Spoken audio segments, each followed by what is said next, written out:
Hey everyone, my name is Bobby Mitchell, and I'd like to welcome you to Movie Changeup, the show where we compete and pitch reboots to movies. However, these aren't just any reboots. Competitors are given 7 rules and must apply 1 to each movie.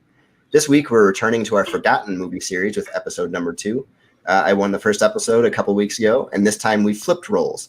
My competitor last week is now the consultant judge. Why don't you introduce yourself? That's you, Tristan. Tristan seems muted right now, so... that would be the problem. Good start, guys. Great episode, guys. It was nice being here. I'm coming back from my loss against Bobby last week, so we got to work together this time to hopefully judge these two who got to judge us last week. So I'm very excited to get my revenge on these two guys. Can't wait to hear what they come up with these movies. I really like some of the movies we picked this week. Yeah, me too. I'm pretty excited. Our first competitor, actually both our competitors are co-creators of the podcast. This one hosted last week, and you should know both of them by now. But Joe, how about you tell us how you're feeling first and what it's like to be on the other end of these forgotten movies? I'm feeling pretty good. Like some of these movies I've heard about here and there. I took a film class in college, and we watched a couple of them. But for the most part, I had no background on any of these movies. So it's good to watch these movies for the first time to write pitches for them. So sounds good. All right, other competitor, also a co-creator. Johnny, how are you feeling? How confident are you with your pitches this week? Well, I'm Johnny Doop, and I'm always confident, baby. That's part of the shtick. So I'm going to crush Joe like a grape. I'm wearing my Allen Iverson stepping over Tyronn Lue shirt to represent what I'm going to do to Joe today. Mainly because I couldn't find my Hot Love t-shirt. But, I'm excited. I'm excited to compete. I'm actually a huge fan of a lot of these movies. And I've seen all of them, so I was happy to kind of, rediscover my love for a couple of them while researching. Sounds good. Before we get going, make sure you guys subscribe to us on all your podcasting networks and give us a 5-star rating, no matter how good you think we are, especially to the one person watching right now. Please do that as you're watching. Calling us out, Bobby. Don't mention that. When this show blows up, that's going to be lost in the past. Oh yeah, no, it'll get better. We'll gain more even through this episode, I'm sure. But I'm going to go ahead and read off the movies, and then Tristan, once I'm done, if you're ready to read the rules, and then we'll get started. Yes, I am. All right, so today we are doing Mermaid Man and Barnacle Boy, the movie from 2003, The Heart of England from 1991, The 27 Club from 1994, Hot Love from 1979, Beneath the Brush from 1956, The Last Commandment from 1989, and The Woodsman from 1932. And Tristan, what rules do we have today? All right, we have 7 rules to go along with those movies, and there's some interesting ones here. The first one is that you must only use dead actors. Second is that one must be a John Hughes movie. The third is one must include Tommy Wiseau. Always fun. Oh, yeah. The fourth, Tommy adds something to every movie. The fourth, you must resurrect a director's career. That could include Tommy Wiseau. The fifth, you must have a twist ending. The sixth, you must include a character made famous by Nick Cage. And 7, one must be a Christopher Nolan movie. All right, sounds good. And Joe won the toss before we started and would not tell us what he was picking first. So what do we got and who's going first? I think we're going to go over to The Woodsman from 1932 first, and I'm going to go first. Okay, I'll give you a little breakdown on that classic. The Woodsman from 1932 received a 72% on Rotten Tomatoes. This universal horror gem tells the story of a group of travelers whose tour through the wilderness turns deadly when they're attacked by the terrifying Woodsman. Pretty simple concept. So Joe, why don't you give us your pitch? All right, I'm going to start with my rule. The rule that I use is I made this a John Hughes movie. So that's my director is John Hughes. My Woodsman is Randy Quaid, who... and I also set this movie because it's a John Hughes movie. This movie was set and made in the year 1990. So my Woodsman, like Johnny said last night in our text, is the best Quaid, Randy Quaid. My dad of the only good Quaid. Yeah, the dad of my family is John Candy. The mom of my family, the very underrated Julie Haggerty from Airplane, What About Bob? And she was also in that recent Disney Plus Christmas movie, Noelle. My daughter of the family, Leah Thompson. The son of my family is going to be Macaulay Culkin. and then the daughter's boyfriend is going to be played by Kevin Bacon. And so it's like a similar of the first movie where it's a family, but I changed it up because in the original it was the daughter and her husband, and now I made it the daughter and her boyfriend. And so the plot: a workaholic father decides to take his reluctant family on vacation, including a stressed out housewife, his high school senior daughter, her college sophomore boyfriend, and his weird, awkward son who doesn't shut up. On the way up the California coast, they hit a deer and go off the road. A weird man in a beat up truck pulls over in the rain to help. It's played by Randy Quaid. However, their car won't restart, so he offers to take them to the gas station to use the phone. The rain knocked out power to the gas station and they're closed, so the man decides to take them to his house. They sit inside and he gets weirder and weirder. The mom notices there are no doorknobs on the inside of the doors, and he leads the family down in the basement, saying he has spare cots down there that he can carry up to stay the night. The woodsman goes upstairs to grab something real quick and shuts and locks the door. The family has to work together to stay alive. The boyfriend and dad eventually work together to kill the woodsman as the son, daughter, and wife escape. In the final moments, the woodsman kills the dad, allowing the boyfriend to escape, which is a twist on the original, because in the original, the husband dies as the dad gets away, and that's like the final moment of the dad realizing that his daughter's husband was a good man and he wasn't the loser that he thought he was. And so my thought process behind making this a John Hughes movie is John Hughes didn't really direct the National Lampoon Vacation movies, but he did write the earlier ones. And so my movie would start off with a similar tone to those movies. It's about a family going up the California coast on vacation, but it would quickly turn into a slasher horror movie that was popular in the 80s. And so that's my pitch for The Woodsman. All right, that's an interesting take. Not what I was thinking for that, but hey, it sounds pretty good. Johnny, let's hear yours. Yeah, I got some stuff to say about that. You Those always have something decisions to over say. there. I always got something to say, but I'm gonna do what you really should have done with this movie, which it's a horror movie. I'm not watching this to see John Candy in a family film. So what I'm doing is I'm making this. My director is Panos Cosmatos, who did Mandy and Beyond the Black Rainbow. I just watched Mandy last night, and that movie is incredible. In my movie, screw the family aspect, okay? No one wants to see a family aspect in a horror movie. I'm going with 4 teenagers going out in the woods, camping and getting attacked. So my 4 teenage leads are Maya Hawke from Stranger Things and Once Upon a Time in Hollywood, Owen Teague, who is in It, Chloe Grace Moretz from Let Me In and Neighbors 2 and a bunch of movies, Kick-Ass, and then Ashton Sanders, who probably most famous for his role as the younger Chiron in Moonlight in the middle segment or the beginning segment. I forget which one. But so it's teenagers in the woods. They go on a camping trip in what are known as the most haunted woods in the world.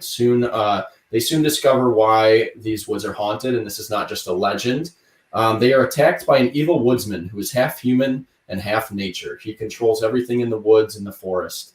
The teenagers end up finding a secluded hut in the woods and meet a man known as Red Miller, which is Nicolas Cage's character in Mandy. They discover quickly that Red is their only chance to survive, and they must fight back against the woodsman and all the horrors of the woods using the weapons that Red Miller has in his secluded area. So my role, obviously, is usually a character made famous by Nicolas Cage, and that's my movie. It's going to be 4 teenagers that get haunted by the woodsman, which the woodsman I have played by Ron Perlman. I want to see him do something kind of villainous. I like his personality and act for the character, and it's going to be psychedelic, supernatural like Mandy, but with a little different tone. It's more of like a higher budget movie than his first 2 films for my director. So that's what I'm going for. Okay, pretty interesting. I have a question to start, and then I'll have Tristan add on. But so the original Woodsman, the creature had an axe arm and a chainsaw arm, and it seems like you both kind of changed that. Joe, so why'd you go with kind of a normal person, and Johnny, why'd you change kind of his power set, I guess? Yeah, I'll start. I'll say basically, I felt like for John Hughes movie, a more realistic. So I know he did like weird science, but other than that, his movies are pretty much straightforward, more realistic. And so I wanted to go more in that vein, be a little bit more in his wheelhouse, since he is branching out a little bit with a horror movie. So instead of just a chainsaw arm and an axe arm, he just wields an axe in one arm and it wields a chainsaw in another arm. And so that's really the only big change I have. But other than that, he's pretty much exactly like the Woodsman from the original. Okay, Johnny? I wanted mine to have more supernatural powers and control elements of the woods, similar to like Evil Dead, because mainly my guy wielding the axe and the chainsaw are going to be Red Miller. He does it in Mandy. Those are his weapons of choice. That's what we're going to have him do in this. So it's still going to be an homage to the original because those are the weapons that he uses, but it's going to be flipped on it. It's the good guy character that's helping the kids using those basically same weapons. Okay, pretty good. And Tristan, do you have anything to add? I do have a question for you guys. So in the original, like Universal likes to do, they tried to add sympathy for the character, and they did that by having the Woodsman have a sort of a love story with a witch who lives in the woods. So did you have the witch in the story, and did you have any kind of love interest for the Woodsman in your story? Yeah, I'll start on that. I think that part kind of made the original fall apart a little. So instead of actually having him in love with a witch, he's going to be part tree, and it's going to have initials with a heart carved into it. Sorry, 1 second. I'm just looking at Bobby, who cannot control himself over there. I choked on my pop as Tristan said that, and it kind of all came together into like one choking laughing. Well, Bobby's face turned about as red as Tristan's sleeves. So, okay, so Ron Perlman's Woodsman, he's going to be part tree, and he's going to have the initials carved in with a heart on him, so that represents his love for the witch. And you don't really get like the story of that. You just get like hints and teases at it. Like he was obviously a man in love. That's why he decided to just protect this forest, because the witch was killed there. So that's why he haunts it. Okay, the two guys fight it out. Oh, I don't get to tell my whole witch. No, answer the question. Answer the question. I want to hear. Sorry.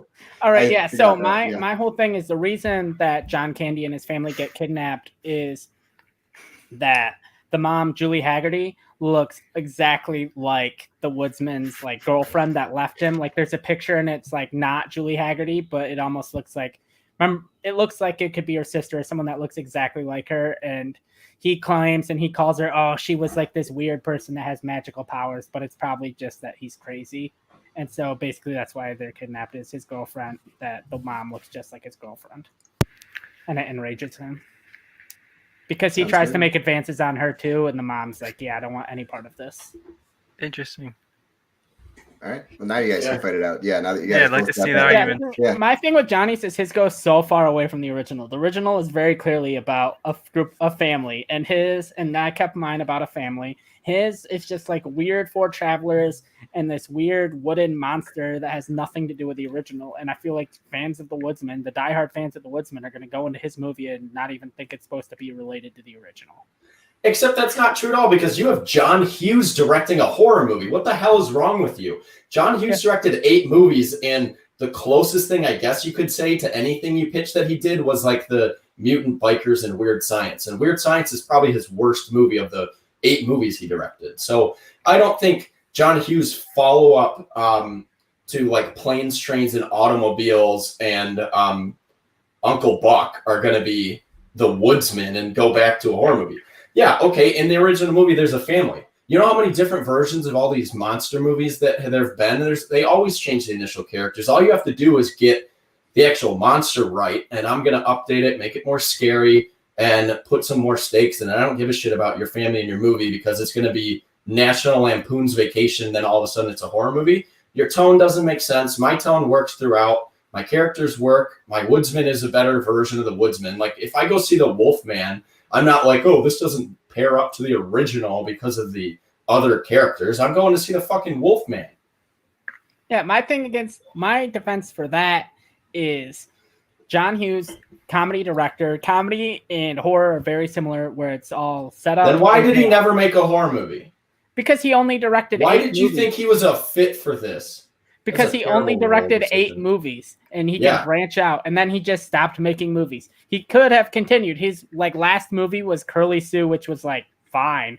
It's not like he ended on just a string of terrible movies. He had good movies left in him, and a movie that's very similar to movies he worked on before, very similar to movies he wrote, and it's, you know, the tropes he set up in his own movies turned on its head would be a perfect continuation for his career. Except it doesn't, because this is just shoehorning in a rule that doesn't even work for your movie, because John Hughes, I mean, yeah, he only directed 8 movies, but he's also written a ton of movies. He's been writing movies his whole career. He has never written or showed any interest in producing anything relating to horror in his career, nothing that relates to your film. It's such a bad fit. I'm not interested in your movie because it wouldn't exist. Like, I'd much rather see an up-and-coming horror director do something wild and crazy than a comedy director who wrote like Drill Bit Taylor and Made in Manhattan. Yeah, like 15 years after this movie would have come out. Yeah, how many directors go on and then movies, 15 years later the career starts to fall off? This would have been right in the middle of his writing career when he was still putting out your idea of this horror movie is the guy in the middle of writing Home Alone decides to direct a horror movie, which is going to be so scary. With the original movie, you keep talking about your movie matches up to the original, but this was one of the first like real horror movies that actually scared people. You know, you didn't have a lot before that. Because Randy Quaid can't be scary and creepy and weird. Randy Quaid can be weird, but like you're not afraid of him in a John Hughes movie. It's going to come off as, if John Hughes really made your movie, the Woodsman is not going to be any scarier than Joe Pesci, who can also be weird and scary in movies. Look at Goodfellas. But he was intending for a comedy family movie for that. He was not intending for a horror movie. Yeah, but he never intended to ever make a horror movie. So your Do we have tone's all anything over else the to talk place. about here? It's too much. Yeah. Unless you guys have some final points, Tristan and I are, I think, probably on the same page in this one, pretty heavily leaning one way. So then if you have like one final argument. I mean, my main thing too, I didn't really talk about my movie. I really loved Mandy. I rewrote my entire pitch to base it off basically, have a similar character and do a style like Mandy, because it's new, it's original, it's something that doesn't really match up. In Mandy, you literally have a chainsaw and a big axe that he fights with, and it reminded me of the Woodsman, so I wanted to make that my new Woodsman movie. Yeah, to me, his movie just seems like, hey, it's Mandy again, which we've already seen. Which is cool, which is dope. All right. Like Mandy by the guy that directed Mandy, or you could just watch Mandy. All right, Tristan, why don't you give your opinion first, and I'll kind of make the final ruling, but I'd like to hear what you have to say. Yeah, I think that John Hughes could have been an interesting fit, but I just don't think he worked with the movie that Joe was pitching. He was trying to pitch it as, it's faithful to the original, and then he threw in like a comedy director. I think if you try to go more for like, it's a family comedy or something like that, I don't know, it just didn't fit with John Hughes to be the right director for this. I think that the Mandy director is a really good choice. I think Mandy fits in this kind of like crazy, zany, like forest cult world, and I think when you want to bring the Woodsman back from 1932 to 2020, you want to make it be that sort of like new, crazy, or like folk horror, Midsummer kind of inspired folk horror. So I'm leaning a lot more towards Johnny's on this one. Yeah, I'm feeling the same. I just don't think John Hughes was a great fit for this one. I actually did like your pitch for the Woodsman character a little more than Johnny's, but his fits the movie he was going for. And just keeping it a horror movie, I think, was just the way to go for this one. So I'm going with Johnny, and Johnny is going to be up 1-0. All right, Damn right. So I think after this, I'm going to go with... what should I go with? I'm going to go with The Heart of England, and I'm going to take a risk. I'm going to go second. Okay. I'll give you a little breakdown of that movie. So The Heart of England from 1991 got a 6% on Rotten Tomatoes. Not a very good one. In this Razzie-winning action thriller, Roger Moore returns as a spy for the first time since A View to a Kill. A retired agent is brought back by the British government to help bring down a criminal organization that intends to take out the royal family. And so Johnny's going first. Let's hear your pitch. I wanted to make The Heart of England because I feel like it's the only one that really worked for this role. The Heart of England is going to be directed by Christopher Nolan.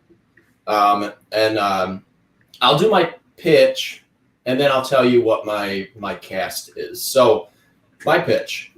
In London, there are a series of crimes almost identical to ones that happened 50 years ago. These original crimes were mainly kept MI6 secrets, and the detailed reports have been lost or destroyed over the years. All MI6 knows is that there is a terrorist organization behind these crimes and must follow the hunch that they are in fact related to the original attacks. The only person alive with knowledge of the original crimes is a former MI6 agent played by Michael Caine, who has severe dementia and lives in a memory ward. The team of current MI6 agents must use their technology to dive into his memories and discover the clues that will lead them to stopping this new terrorist organization and get to the bottom of these crimes. So obviously Michael Caine is going to be the MI6 agent they bring back, the former spy. My current MI6 team is going to be played by Hugh Jackman, Cillian Murphy, Mark Rylance, Fionn Whitehead from Dunkirk, and Emma Watson. And then my evil organization, like the big bads of the movie, the lead is going to be Sean Bean. And then Tom Hardy and Rosamund Pike are going to be with him in that. Obviously, there's some more characters in it, but I wanted to go with people that I think would be strong in a Christopher Nolan movie, or he likes to bring back a lot of people that he's worked with before. You have to, if you're doing a Nolan movie, I like the idea of bringing back an old spy, but the original movie sucks. Like, I'm a huge A View to a Kill, late James Bond fan, but those movies just get so ridiculous. So it was never a good idea to bring him back, Roger Moore back for The Heart of England. I wanted to change it up a bit, still tie it to the original movie, bring in the old spy back, but they're going to do, it's a little different than Inception, but Christopher Nolan with Tenet and with Inception like to have technology-based spy thrillers, and that's what mine is going to be. Okay, sounds good. Joe? Yeah, I think Johnny and we went in very similar directions, but I feel like I stuck closer to what the original was and kind of took, hey, this is the original plot. Like Johnny said, the original movie sucks. And I tried to make it as good as I possibly could. And we used the same rule, my director, Christopher Nolan. And I'll do exactly what Johnny did. I'm going to give you my plot, and then I'm going to give you my cast. So in my movie, the royal family is very similar to the real world royal family, except they don't have quite the same names. It's not like Queen Elizabeth II, but there is an older queen, and she does have an older son, and who has two middle-aged sons, whatever. And so 20 years after the assassination of the queen, Great Britain has destabilized and collapsed. After her death, she was referred to as the Heart of England. Without her, the country died, essentially. Retired British agent Julian Booth has been sent back in time to work with his former self to stop the assassination. He must figure out who killed her and stop them before it happens again. His MI6 handler mentions that too much damage to the temporal plane can be irreparable and destroy the space-time continuum, so he only has one chance. The movie cuts between present-day Julian working with past Julian and past Julian who is working alone. My plan is for when he goes back in time, he slightly changes one thing, so his younger self gets a small cut on his face. So when you're cutting between the time periods, you can kind of tell which time period you're in. Cuts between him working. Eventually, Julian, using the knowledge he learned the first time and the added knowledge he and his younger self learned the second time, figure out who is responsible for assassinating the queen. And it turns out it's the queen's own son hired the criminal empire to do it so he could become king sooner, and he must stop it before it happens. Old and young Julian get in a shootout with a criminal organization, killing them just in time for Julian to travel back in time to his present timeline. My older Julian Booth is going to be Kenneth Branagh. My younger Julian Booth is going to be James McAvoy. The Queen is going to be played by Angela Lansbury. The older prince is going to be Michael Caine. His two sons are going to be played by Fionn Whitehead, who is kind of the lead in Dunkirk, and also Cillian Murphy. And then the criminal leaders are going to be Gary Oldman as the main one, and then Robert Pattinson and David Gyasi. David Gyasi was the guy in Interstellar who was left on the ship when they're on the water planet. And that's my pitch. All right. Wasn't sure if you guys would use the same rule on that one or not, so this makes it a little challenging. Felt like the obvious choice here. Yeah, I saw this and I'm like, oh, well, there we go. Those two. Nolan. Literally has England in the name, so gotta put Nolan on it. And it's a spy movie. It's like exactly. I guess my only question, it's kind of for both of you because you both chose the same kind of deal as that. So the first one is kind of ridiculed for being so serious, with Roger Moore trying to kind of do something different than he did with his Bond movies. And you both kept that tone for this one, even though that was kind of one of the problems. So just kind of address that choice. I feel like a serious movie, obviously Kenneth Branagh has played comedic characters like Gilderoy Lockhart and Hercule Poirot, but he's just as known for playing serious characters. So I feel like it kind of fits his him as an actor more, and it also fits Christopher Nolan more to be a serious movie. So I don't really think it'll be a problem. Yeah, the original one. I mean, I think it could have worked with a serious tone, but Roger Moore is way too old to be doing all the fight scenes in the originals. It came off even worse than A View to a Kill when basically everyone had to fight slowly against him. So I think the serious tone works fine, but you need to cast, people that can actually pull off some action. Mine's not going to have as many like hand-to-hand style combats and stuff as the original one, but it's going to be more of like the action of, Tenet and Inception, like Christopher Nolan style action, and Joe's, I assume, is very similar. Yeah. We obviously went with the same director, so I think his tone and his action works well with the heart of England. All right, Tristan, anything before they get started? Oh, yeah, I do have a question. I'm gonna have Johnny ask this first because Joe answered last. But I'm gonna. One of the weirdest parts of the original movie is that Roger Moore was sort of trying to prove himself outside of Bond, and he wanted to prove that he was still attractive. So he insisted on having several nude scenes throughout the movie, even the hardcore sex scene. So how would you tribute this? Would you do like any kind of tributes or acknowledgement of this kind of like memeable moment of this old movie, or just leave it and bury it?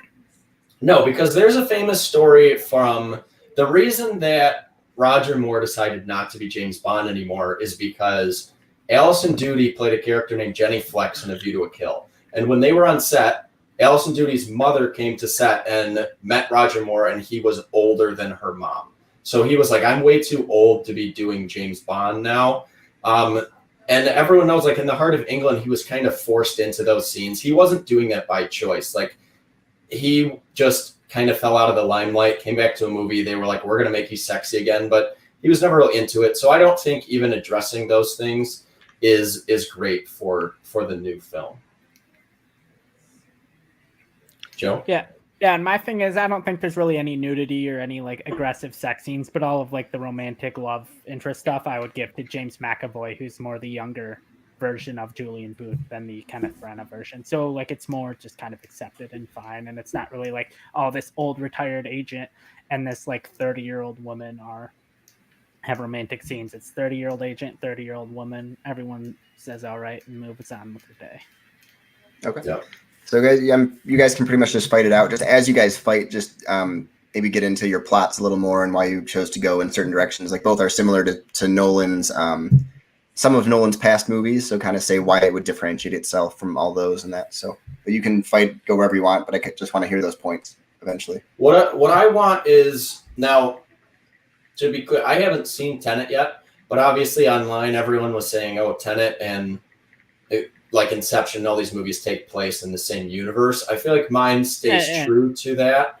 But it's not exactly like either of those movies. Everything Nolan does is like a little different from each other. But I like the idea of having to instead of diving into dreams and stuff, I like the idea of trying to dive into people's memories and extract those and try to get clues from them. So what the difference is, from Inception, they go in, you can control stuff. This is, you can go into different memories and you have these settings, but basically all they're doing is being like flies on the wall and trying to pick up clues about past scenes. So while Joe's cuts back and forth from past timeline to current timeline, mine will still have a past timeline, but it will be the new characters diving into those moments and trying to, be like investigators basically and figure out why these things are happening.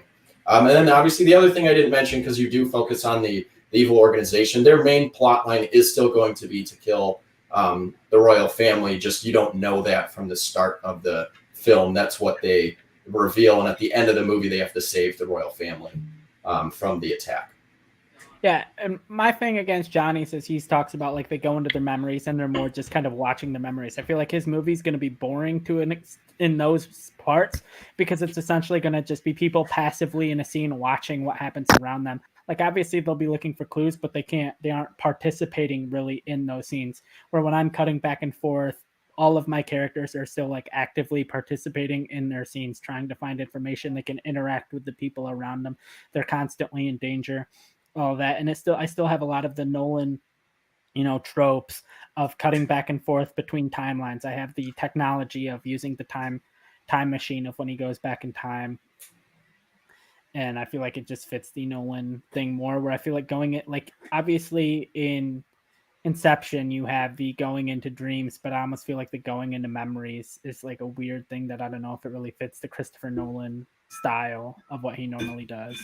I think time travel is way less Christopher Nolan than a technology that lets you dive into someone's memories. Like, he doesn't do fucking time travel in his movies, like, unless Tenet, apparently, but I haven't seen his last movie was about time travel and reversing time. His movie Interstellar was about time manipulation. Yeah, but it's quantum physics and stuff. That movie was all about quantum physics. Your movie doesn't have, like, the space and science in it. It's about spies. And, like, if I'm going to see a spy thriller, yes, like, some technology would be cool, the scenes of that, but, like, I don't need him to spew quantum physics at me if I'm going to see a movie about, you know, like a spy thriller. You know, Interstellar, I liked it because it's a fucking space movie, but your movie, it doesn't sound like it fits. I feel like you're just mixing too much of what Nolan did. I'm trying to stay true to, like, specific movies and specific universes that he set up, rather than just like, here's like a bit from Interstellar, here's a bit from Tenet, here's a bit from,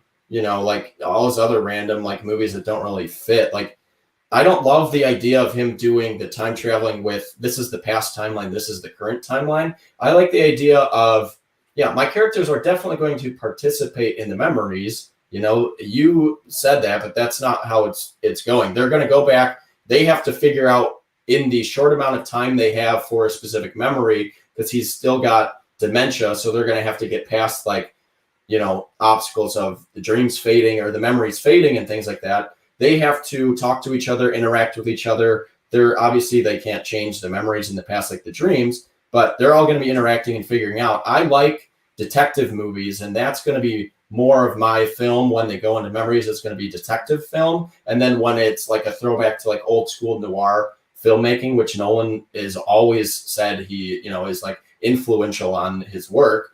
And I think it fits better for mine. I don't think the past timeline, current timeline thing fits for yours, and I'm kind of over any movie that does that anymore. Like, when's the last good movie that had a similar plot line to yours? Like, with like literally Back to the Future, like nothing else has ever worked.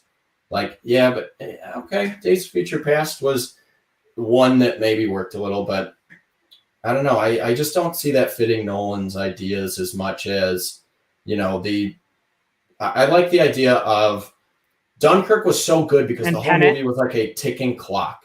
You know, like, you have such tension in it, and this will be, they know this attack is coming and they have limited time to kind of delve into the memories, and every scene, like, if they don't find the right one and they don't find the right clues, the whole movie is a ticking clock. That's what I feel like your movie is missing, because mine is still your movie can just go back and day. The queen dies. If your movie, they know when she dies, and you can just keep going back and forth through time, there's no stakes. No, I essentially said in my opening thing that if you go to too many points in the same time, if you keep messing with the timeline, it causes too many rifts in the temporal plane, and it fucks everything up, and it can ruin the space-time continuum. I was originally, you know, in every movie where they use a wormhole, they fold a piece of paper and they poke a pencil through the piece of paper, and like, that's how it works. My thing was they would do in your movie, but he already did that in Interstellar. My thing was they take a strip movies that have the same analogy. My thing was they take a strip of paper, poke it once, pull on the paper, paper's fine. They poke it 80 times and they pull it apart, and they're like, paper's. Oh, wow, that's real exciting stuff there. I don't need to see another movie from the same director who's doing the same fucking scene. Like, you're just pulling bits and pieces from other movies. I think mine fits as an actual original Christopher Nolan movie that still has nods to the original movie. Yours is just Inception, but instead of dreams, it's memories. Yeah, well, what was everyone's big criticism of Inception? It wasn't creative enough because they went into dreams, and no one dreams like Christopher Nolan because that dude's a goddamn statue. But in this movie, you don't have that criticism. It's similar to Inception, yeah, but it's a way different plot line, way different characters, more interesting leads. I don't need just fucking what's his nuts, Cobra Commander. Why is that the first movie I thought of Joseph Gordon-Levitt in? I don't need him just shouting out, you know, like what's the word when you're just telling everyone the plot? Exposition. He's just an exposition machine. I don't need that in this movie. And I don't need them to cry about, well, they should have like flying Pegasuses if they're in a dream. No, you're going into memories. You still have control over it. You get to explore the past in new creative ways. And it's more of something I feel like Nolan will do. And if Nolan's last movie, Tenet, is actually about time travel, why the fuck would he make 2 movies about time travel in a row? Do something new. Because all of his movies have been, to some extent or another, about time. Well, all of his recent movies anyway. Interstellar was influenced by time. Inception, they had time because of different dreams. The time travels differently in each dream. Tenet was about time. Okay, well, I'd argue all of his movies are about memories. Fucking Memento. That movie is about memories and losing your memory and piecing things together. I want a movie that's more of a throwback to Memento than a movie that's literally just, here's Tenet again. But you could argue my movie's about memories because it's him remembering stuff from the first time around. Yeah, well, you already argued that your movie was about time, so but different movies can be about 2 things. Yeah, I mean, both their movies are about both things. You guys have a different point than that. I get what the movies are going. I think we fought this one long enough. We're 35 minutes in, and we're both fighting essentially the same movie. Mine's better. This one was just a little tougher. I wanted to hear a little more, but Tristan, do you have any thoughts on this one? I'm definitely split. I think they both took Nolan in interesting directions. I think they both have some of the same problems. I think these are both kind of like big ideas that Nolan would have to give a bunch of explanation of how it works. You know, it'd probably be a scene of Joseph Gordon-Levitt sitting there telling you how they're going into memories or how they're going into the past. And I don't want Nolan to explain lots of stuff, but that's something that's in both your movies. I have one more point because I wrote it down and I completely forgot to mention it. Because you asked about like the love scene, and Joe said he has homages because he has a romance in it. Christopher Nolan can't do romance. He can't do love stories. I'm throwing all that shit out. There's just going to be spies figuring out a mission. I don't need shit about love. That was the worst part of Interstellar. I don't need little love stories. That's the worst part of any Nolan movie when he tries to add any bit of that. So that's out of mine, and I feel like Joe's is going to have the same problems as some of the other Nolan movies. Like I love pretty much every Nolan movie, but the worst part of them is always the romantic angle, and Joe still has that in his, it sounds like, and I took that. I said if there's romance, it would be given to James McAvoy. It's not like romance is this big overarching plot of my movie. Maybe James McAvoy had a wife. It's never a big overarching fact of any of his movies, but it always takes away from them. So I don't want any. I get the point on that. So does that affect your decision at all, Tristan? Do you have like anything on that?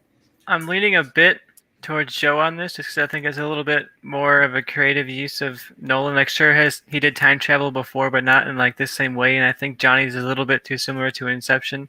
Yeah, so I'm leaning slightly towards Joe's, but not hugely. And that's pretty much where I was. I wasn't really. I was kind of 51-49, but I'm leaning towards Joe because Johnny's, although it sounds interesting and it reminds me of like the pensive scenes in Harry Potter or something going back. It does seem maybe a little bit too passive.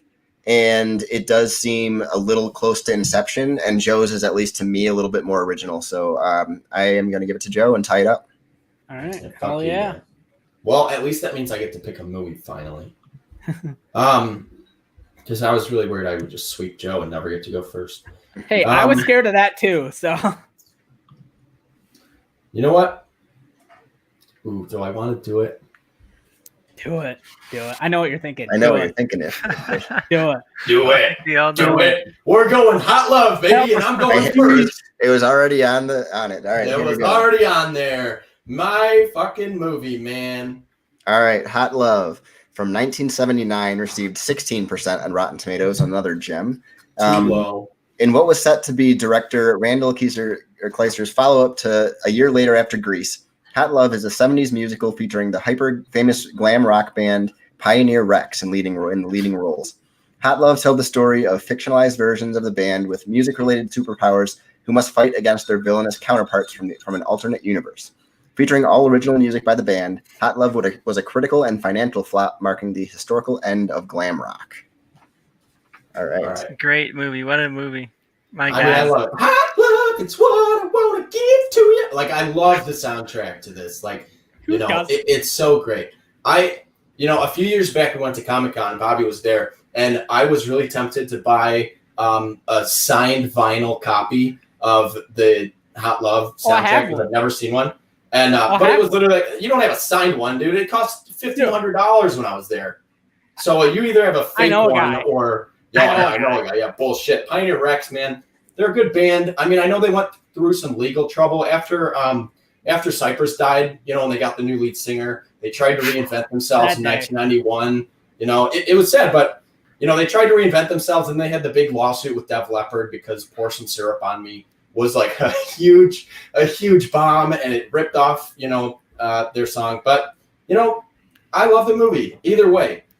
So I felt like there was only one way to do this movie, and I will shit all over Joe because he didn't do what I'm doing.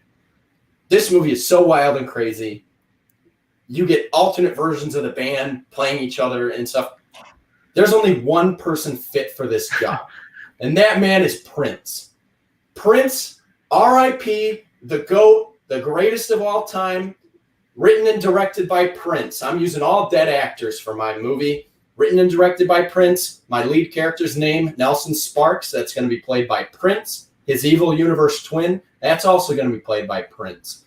His love interest in the movie, Jessica Knight, that's Knight with a K, is going to be played by my girl Whitney Houston, R.I.P. Whitney Houston. My club owner, Scatman Crothers, man, what a goat. He's going to own the club. It'll make more sense when I go into my plot. And then, you know, I want to throw Chris Farley in there just as a crazy fanboy in the stands. He's not going to have much of a role, but I just want Chris Farley again, man, just going crazy, loving the songs, jamming out to the songs in the concert. So I should have read that after my pitch, so everything made a little more sense, but here's my pitch. The lead performer at a popular nightclub in LA, Nelson Sparks, played by Prince, is stuck in the mud performing the same shows night after night. He dreams of winning the heart of club headliner Jessica Knight, a.k.a. the Night Queen, played by Whitney Houston, and he dreams of being a star. One night, he is prepping for a show on the outside balcony of the club when he is struck by lightning. He wakes up in the hospital with Jessica by his side and is told he is lucky to be alive. I didn't mean to leave it in there. He wakes up in the hospital. Jessica's not by his side. I changed some things on this. Ignore that. Okay, so he wakes up in the hospital. He's lucky to be alive. Nelson is somehow fully recovered in 2 days and is released from the hospital. When he goes home to find he finds his guitar that he was holding during the accident. He strums the guitar and feels a power run through him. With every chord he plays, he feels electricity running through his body. The accident has given him superpowers when playing his guitar.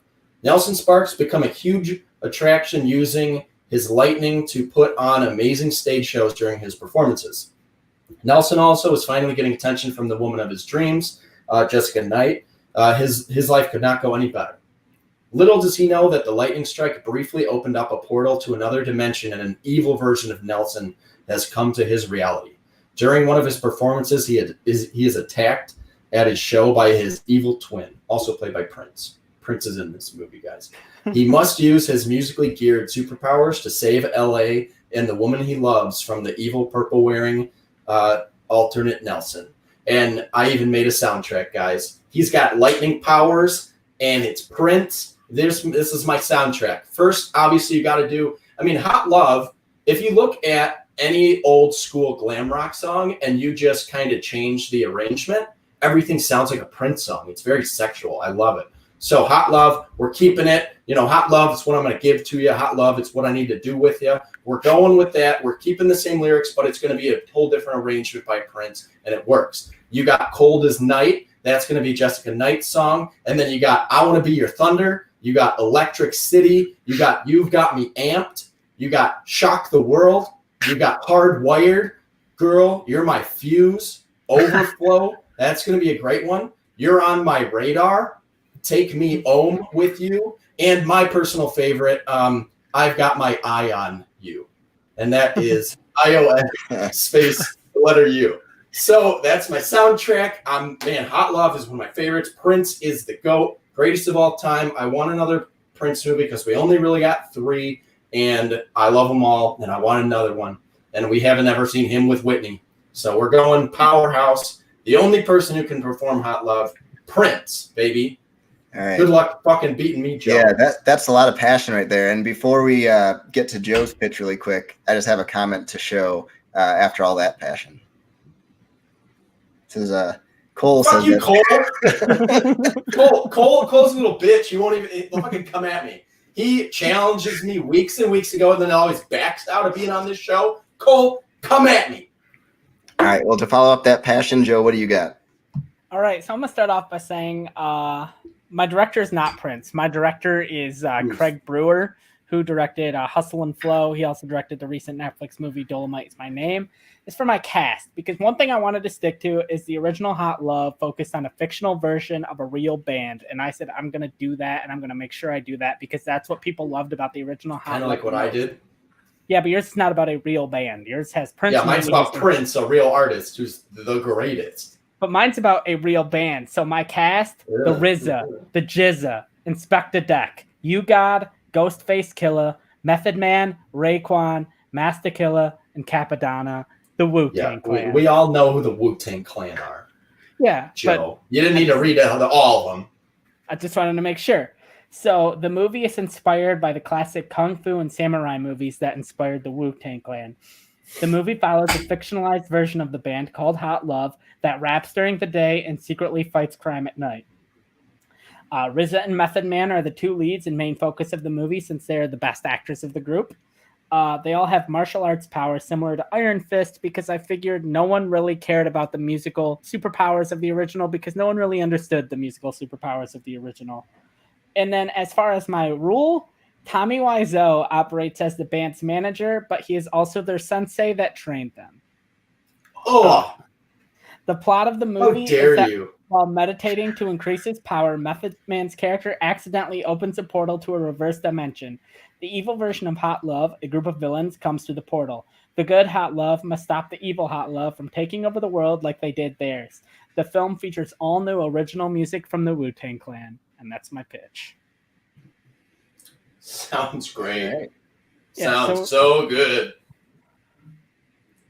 Okay. Yeah, Tristan, do you have any questions? I have one about a particular scene, but you can start us off.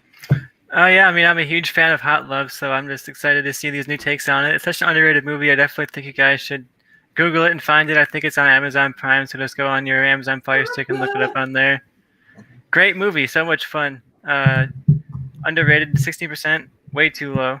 I like that Joe used the sensei character. I don't know about his casting choice, but I'm excited to have that character in there. It's played by Mary Taylor Moore as a cameo in the original, so it's kind of cool to see her show up in Joe's version. I do think Johnny's interesting because he used Prince, but I do like that Joe used fictionalized versions of the bands, like real bands, so I'm kind of divided on here. I like both of these ideas, but I do have one question. It's kind of a big question, too. Why did you guys remove time travel from the movie? I'll start with Joe on that one. Oh, who says I did? I never. Yeah, exactly. I only gave a brief explanation of my plot. They actually have to go back in time to get legendary fighters of the past to come back and help fight the evil versions. They get Bruce Lee. They get other just classic fighters. They get because Joe's movie, his band is incapable of doing it on their own. Prince, on the other hand, can do anything he puts his mind to. My version of the time travel is going to be that the alternate universe Prince is from the future, so he's going to have future technology and shit to fight with. But no, we're not going to go back and forth with time like Joe's Nolan piece of shit Heart of England movie. Okay. And the only thing I had is so the only like kind of moment that people kind of talk about now is when the band's on stage and use their powers to make every woman in the audience climax at the same time. Do you have anything like that? I mean, Prince did that in real life. Every time Prince played the guitar, you're telling me that at the halftime show when he was playing Purple Rain in the rain with the purple tint, every woman in the stands didn't climax? You're wrong. They did that at every Prince show anyway. That's why he was such a perfect fit for the role, because he literally did that in real life. So I took the real version of that scene.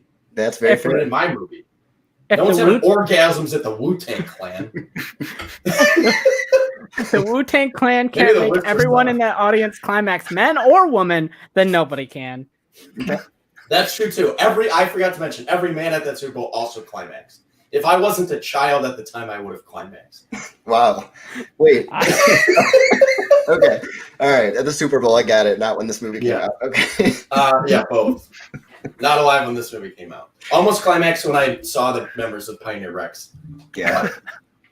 Okay, I just wasn't sure because that's kind of the scene everyone just kind of puts the gif of up there, and it's just like, anything that good happens. But yeah, you guys can fight it out. Joe, why don't you go first and give us a little more detail on your movie? It's just so hot. So as far as my movie, my the Wu-Tang Clan, aka Hot Love, they're crime fighters. They fight crime, but they rap during the day.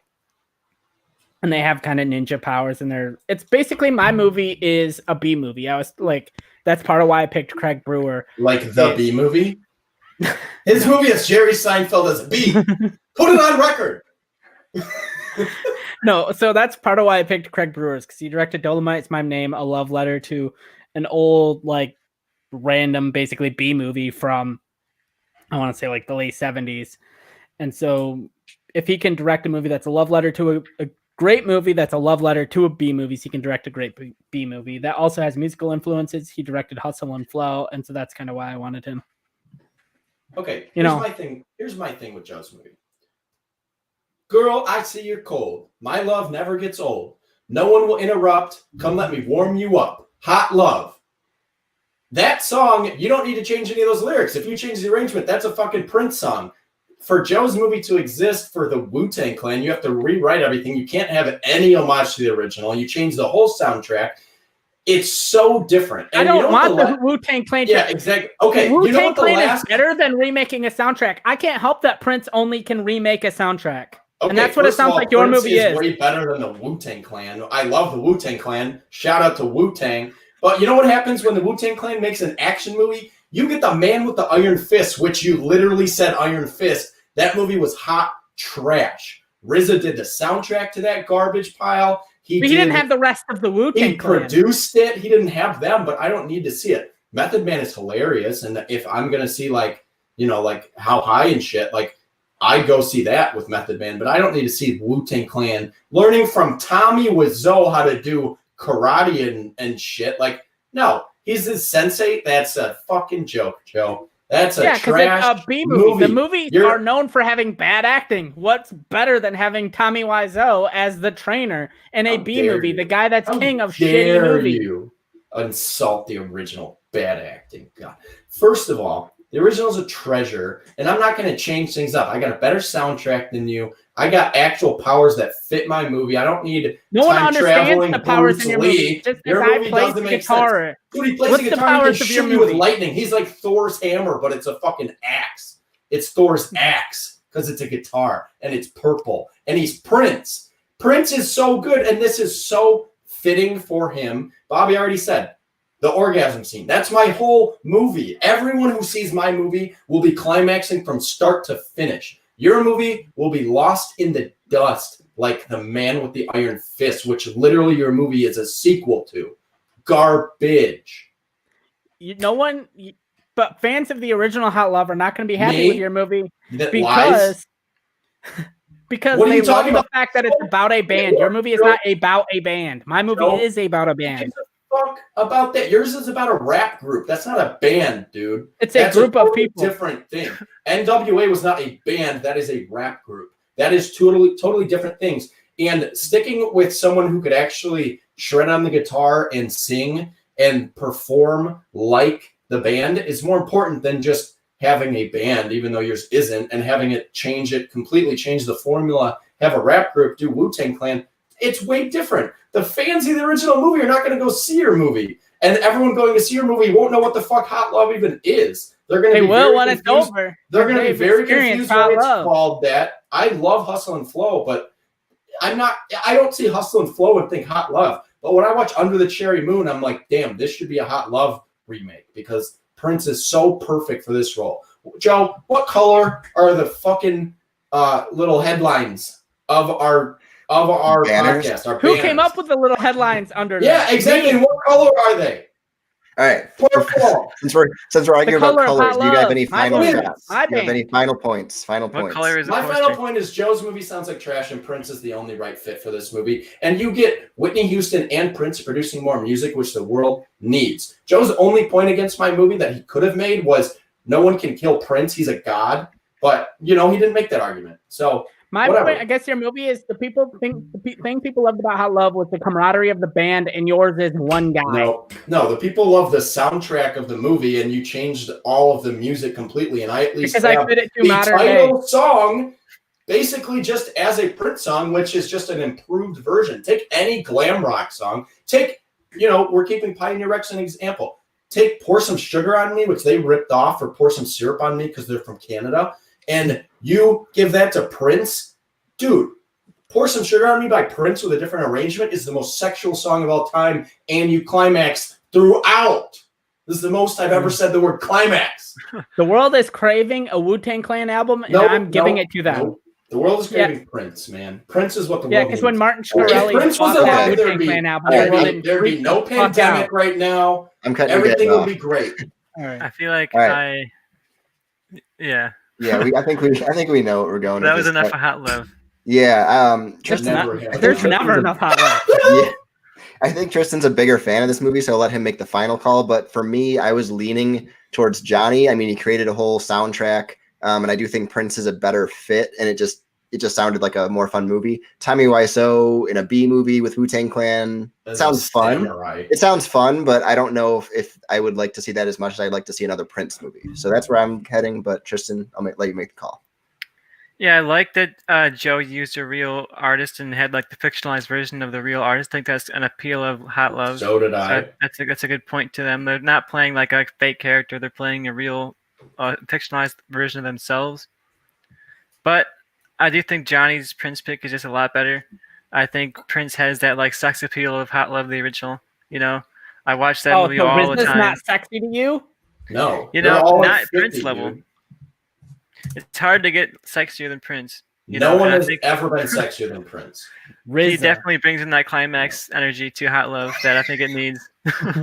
That's baby, that climax energy. As a big fan of the original, I'm definitely going for Johnny. I can't wait to see Prince make his climax for Hot Love. Dude, you just want to hear "I've Got My Eye on You." You know how fucking proud I was when I wrote all these song titles. That was pretty good. That soundtrack. Dude, I wrote out basically the entire song of Hot Love. I wrote lyrics. Joe's got nothing on me. All right, and while you're choosing where we go next, Joe, we got a couple of comments here. Let's see. We have Cole again here, who said Prince is Tommy Gunn. No one likes Tommy Gunn, and how fucking dare you? We also have Paul. I mean, they were pretty harsh on Johnny in this round, but I think he did win it. But Paul says just because Johnny's passionate doesn't make his pitches better. Well, I'll tell you the same thing I told you last time, Paul. Fuck off.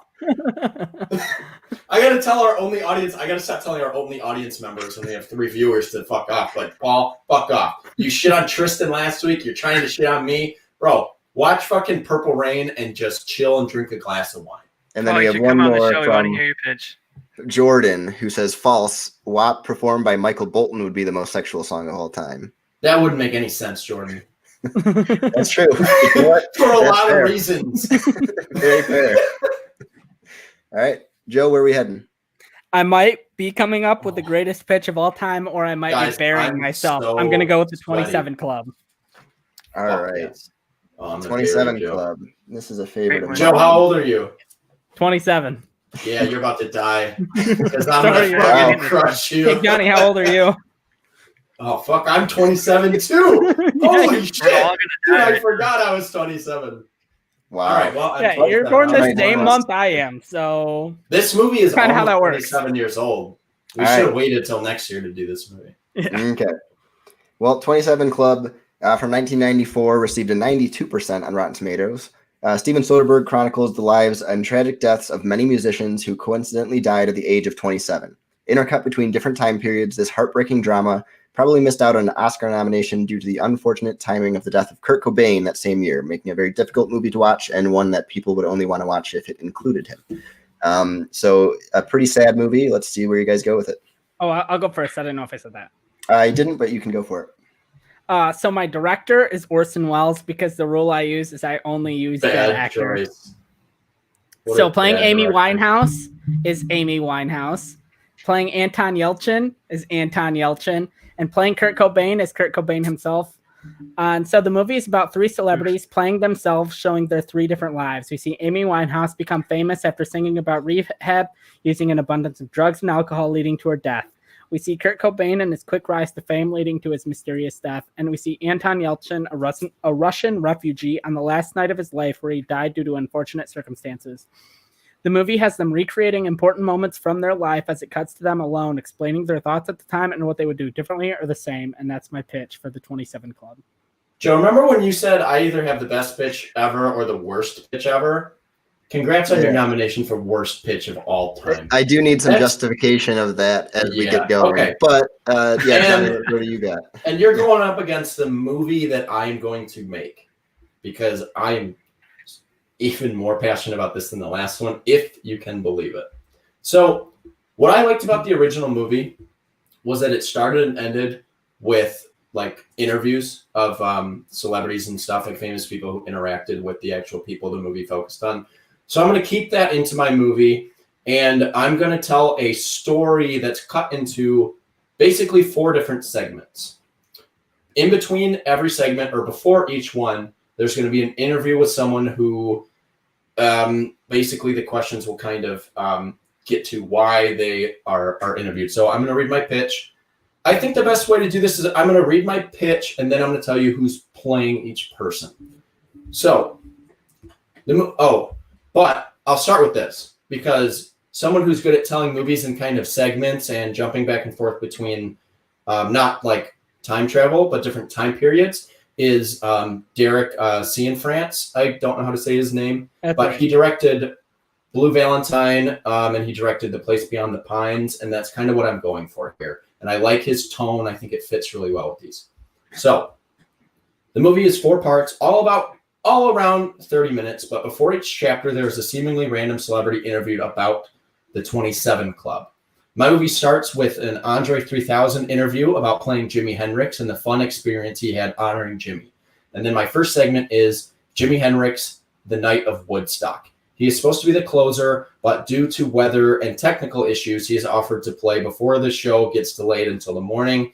And Jimi obviously famously declined that, and he went on at 9 a.m. the next morning. It's a very hopeful segment. It portrays a positive and open-minded Jimi explaining to his crew and the stage managers that he is the reason these people came to see me close. Even if it's tomorrow morning, I'll perform rain or shine, whatever we got to do.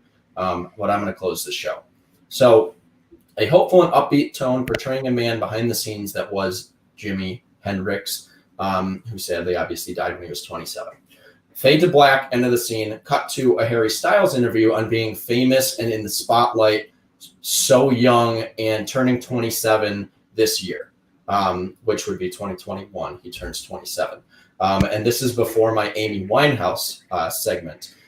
Amy Winehouse, she wakes up nervous, throws up. You can see a bottle of pills on the nightstand in the background, because today she's performing or recording an album with one of her idols, Tony Bennett. So it's going to be the segment of Amy's life when she was recording with him. It's going to be basically a day in the life of Amy Winehouse. Movie's tone is going to shift a little darker. You're not going to fully delve into her drug use, but you're going to hint at it and show signs of it.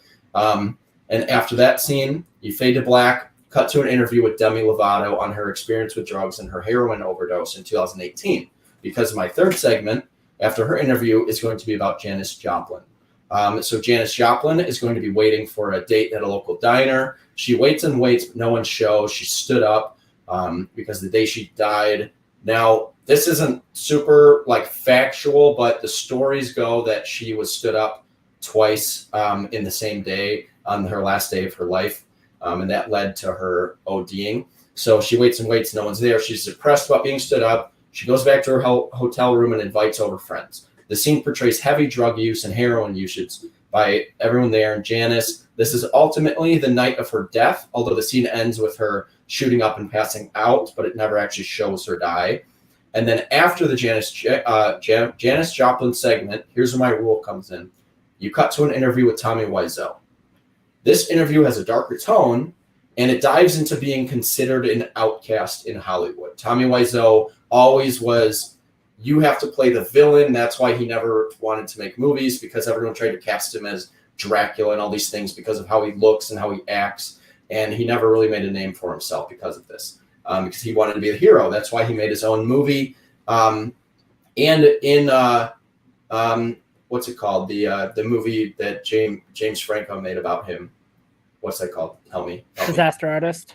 The Disaster Artist. Give me points. Take away points from him. No. So the Disaster Artist, they have interviews similar to like how my movie will be, like before and afterwards. And yeah, I know nowadays he's like, oh, I should be the Joker, but his whole career was held back because he wanted to be, he wanted to be the hero whenever he wanted to be the villain. Now, the reason that this interview is worthwhile to my movie and it makes sense is because the last segment of my movie will also be to someone who was blamed and criticized her entire career, really held back because of the people that assumed things about her and things that, weren't really true, but because of her appearance, because of how she always acted, because of her relationship with Kurt Cobain, she was always held back. So this is going to be a darker interview. And then my final segment of the film is focused on Courtney Love, the day of Kurt Cobain's funeral. She blames herself. She goes back and forth as to whether she can read Kurt's suicide note and is deeply depressed. The dark tone the final segment carries throughout, but the film ends with love, but also a hard scene to see, because if you've ever seen the actual reading of Kurt's suicide note, her hair's all a mess and it's really sad. But that's going to be portrayed in my final segment of the movie. The dark tone, the final segment is the film, Love. With Love reading her late husband's suicide note at the funeral through her teary eyes. Fade to black. The final few minutes of the film before the credits is an interview with Dave Grohl about the death of Kurt Cobain.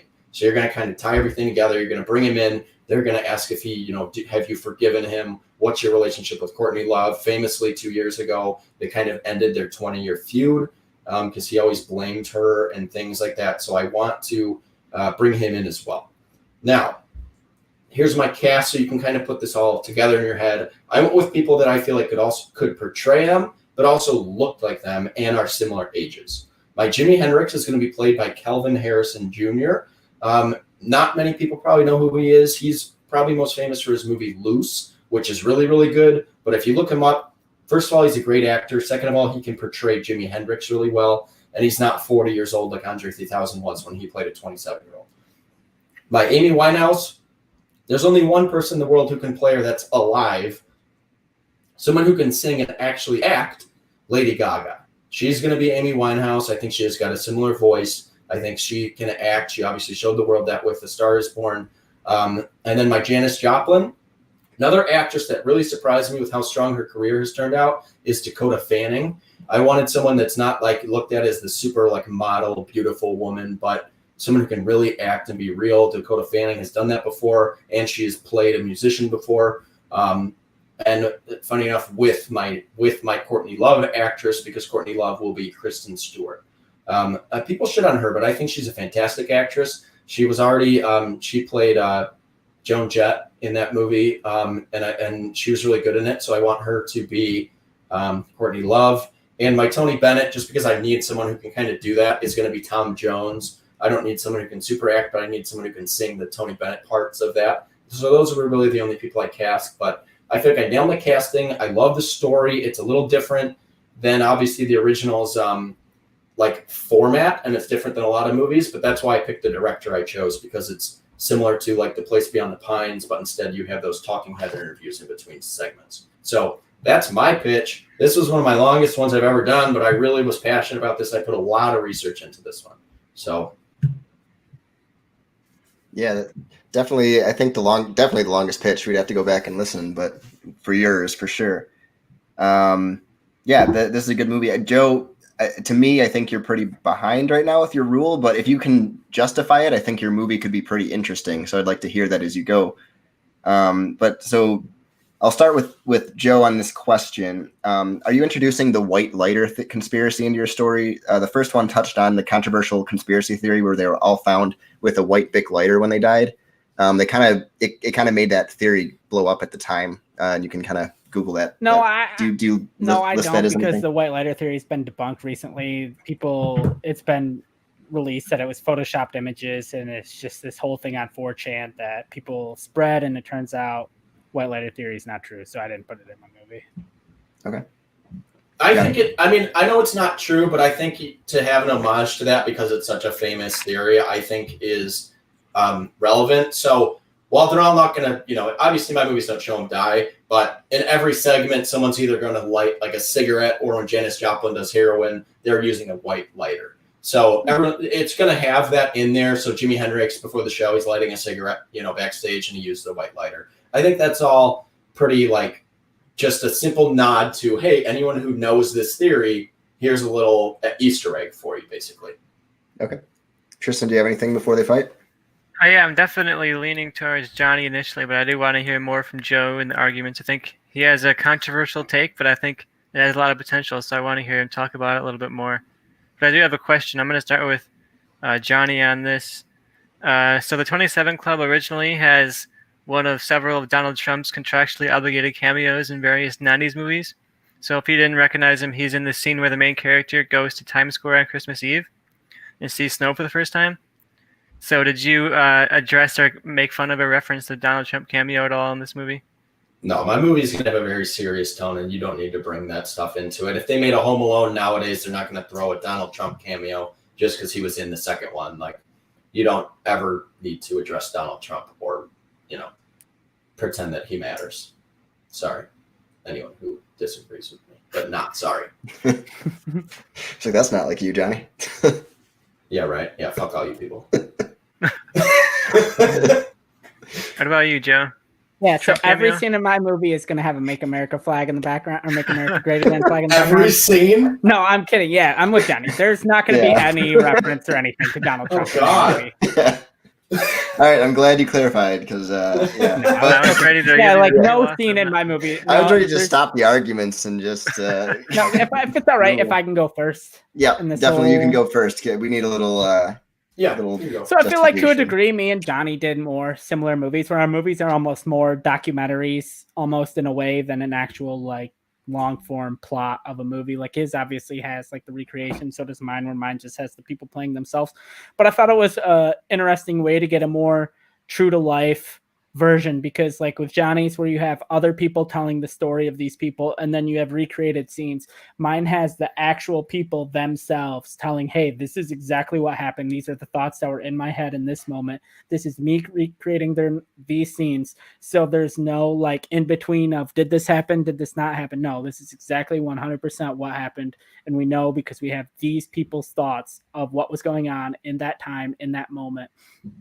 And I thought, who better to play Kurt Cobain, Amy Winehouse, and Anton Yelchin in the final moments of their life, in the final days, year of their life, than them themselves, because they knew exactly what's going on. Maybe they're not the best actors. I mean, Anton Yelchin is, but they were there and they knew what would happen. And there's no story of, oh, this is kind of my experience knowing about this person or this or that. It's no, this is me, this is them. Our movies kind of have a similar format of it's a person talking, and then it kind of cuts to the story, the storyline of the movie. And I feel like mine is more true because it's the person themselves knowing that was there, that was what happened. And so that was my main thing about Joe's movie is, even when they make biopics of someone who's alive, the theory of everything didn't star Stephen Hawking. You don't need. Because it's about him when he was 27 and now he's 90. I know, I get that. That's my one example of it because it came out later. I just couldn't think of another one. But there have been plenty of biopics that have come out about people that are actually alive. Jake LaMotta helped make the movie. You remember that Eminem movie that was basically about Eminem, that starred Eminem? Yeah, but Eminem can actually, act. And that movie wasn't a biopic of his life, and it didn't cut between people. Amy Winehouse, man, she can't act. I love Amy Winehouse's voice, but if I want to see the actual dramatic telling of someone's life, I want someone capable of doing so. And obviously Anton Yelchin can do that. But your movie is just going to feel, first of all, if we had the creative technology to do what your movie did, because it's the rule, we're talking a fantasy rule, right? When your Prince movie, I wasn't hey, Prince is dead, he can't make here's his my movie. thing. You can't I'm not use the saying- argument of saying- oh, Amy Winehouse is dead, she can't make my movie. But the difference is this. Let's say Prince, I could make one more movie, and you get a wish from a genie. I want to have fun with it, man. I don't want to see him play himself overdosing on fentanyl. Like your movie's going to be really, really hard to watch. Your movie is going to be real uplifting and fun. Mine is not going to be uplifting. It's going to be a tough movie to watch, but at least it's not watching the actual people do this to themselves. Like, I don't want to see Amy Winehouse actually taking drugs and then ODing in real life when that's actually what happened. You know, my story shows the life of 4 different people and tells one story of how these people's lives go. You have the uplifting beginning and you have it slowly fade. And then the end is so sad.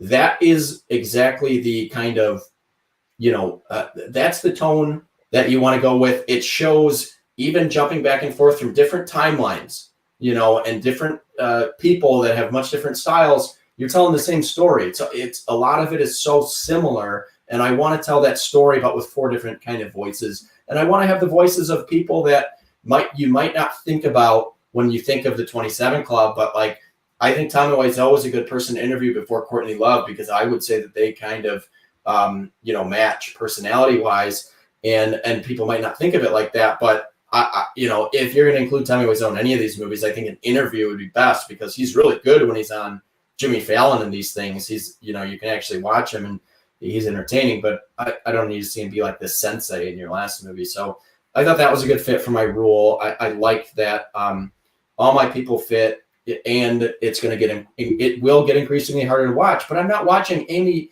Winehouse literally kill herself again, like on real life. Like that would be too much. But I almost feel like that's almost. I already have the Amy Winehouse documentary, which is really heartbreaking enough, and that has plenty of scenes with her just being herself. I don't need another version of that. I want to see a biopic version by a capable director with really good actors and actresses of those stories, because I think it's an important story to tell. And I think that this movie is one that I would be, even though it's dark, like I love a good dark sad movie, and I would be first in line to see my movie. I wouldn't go see yours because it would just be too much. Like it would be too much for me. But not all. But my thing for that is not all members of the 27 Club. Anton Yelchin is an example of that. Are like these dark, sad, tragic stories. Some of them is just like fucking. Yeah, nothing dark and sad about someone dying in the most horrific accident. Well, I just meant in the way of like it's not a long road of drugs and alcohol and abuse. Yeah, it's just him being himself, and then all of a sudden you have this horrendous accident. Like if your movie actually shows him getting run over by his own car, I'm not gonna fucking see that movie. I don't need to see him die again. That's too much. Like my movie is a dramatic portrayal of these people's lives, and it tells a cohesive storyline. Yours doesn't show the connective tissue between the people you chose. It's just kind of all over the place. It's very random. I'm not into your movie. And I think my movie is so much stronger than yours. Mine is actually something that would get made. Yours, even if you had the ability to make it with the dead actors, I'm not fucking seeing your movie. All right, Joe, one more rebut to that, and then I think we're going to get going. But I was just going to say my final thing of his saying mine was disconnected is I wanted to show the different ways of how people become members of the 27 Club, and it's not all just like drugs and alcohol and just going down the same wrong path for everybody. Okay. But then it's not the 27 Club, because then it doesn't have any connective tissue. I want to tell a story that actually connects it. This is the 27 Club. Okay. This is the people who lived these lives and passed on similar ways. No, we got your movie, Johnny. You've been pretty descriptive on it. Tristan, what are your thoughts? I think that Joe's just sounds a little too much. I think Johnny's does Joe's, but just more consumably. Like you have the actors portraying these famous people rather than having to watch the famous people that we know die on screen in front of us. Like I think that might be a little bit too much. Like, when we see stuff like, oh, Leia came back as CGI in Rogue One and Tarkin came back in Rogue One, and then even that people are like uncomfortable. Like, oh, I'm seeing this dead person like alive in this movie that's coming out now. I don't know. This sounds very, very strange, and I don't know if I would like it very much. I think Johnny's captures the emotion that this movie can bring and actually does it in a way that would be able to watch it. So I'm leaning towards Johnny. Yeah, I mean, Joe, I think you made a really good pitch with that rule, because that sounds ridiculous, but to have their inner thoughts and kind of what they were thinking for a lot of those during that day, like that is interesting to me. But yeah, I think it just might be too tough to see the real people go through those situations when you know what happened. And Johnny, I think that was a really creative use of Tommy Wiseau. I think that's a really good use of the rule. And I think your movie captures the 27 Club with a good through line. I really like your director choice and get the tone. So I'm going to go with Johnny. So right. I was really Johnny's going to be up 3-1. So Joe's got some fighting to do. Yeah, I knew that what choice was a risk, but I'm like, it could pay off.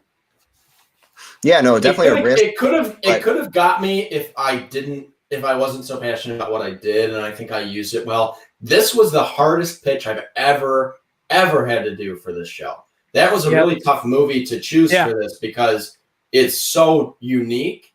So, when I found out like my idea for it, I was super behind it. So I like what I ended up with, and I did a lot of research to do that and find the right people. I've never, ever in my life had to look up more actors and actresses to make sure I had the right choices, and I was really proud of what I ended up with. So I wasn't going to lose that fight, even if Joe had a better pitch. Yeah, that was good. And yeah, Joe's, if you had used a different rule that had to make it a little, even like a little goofier or just made it a little tougher pitch, I think Joe would have taken that. Where we going next, Joe?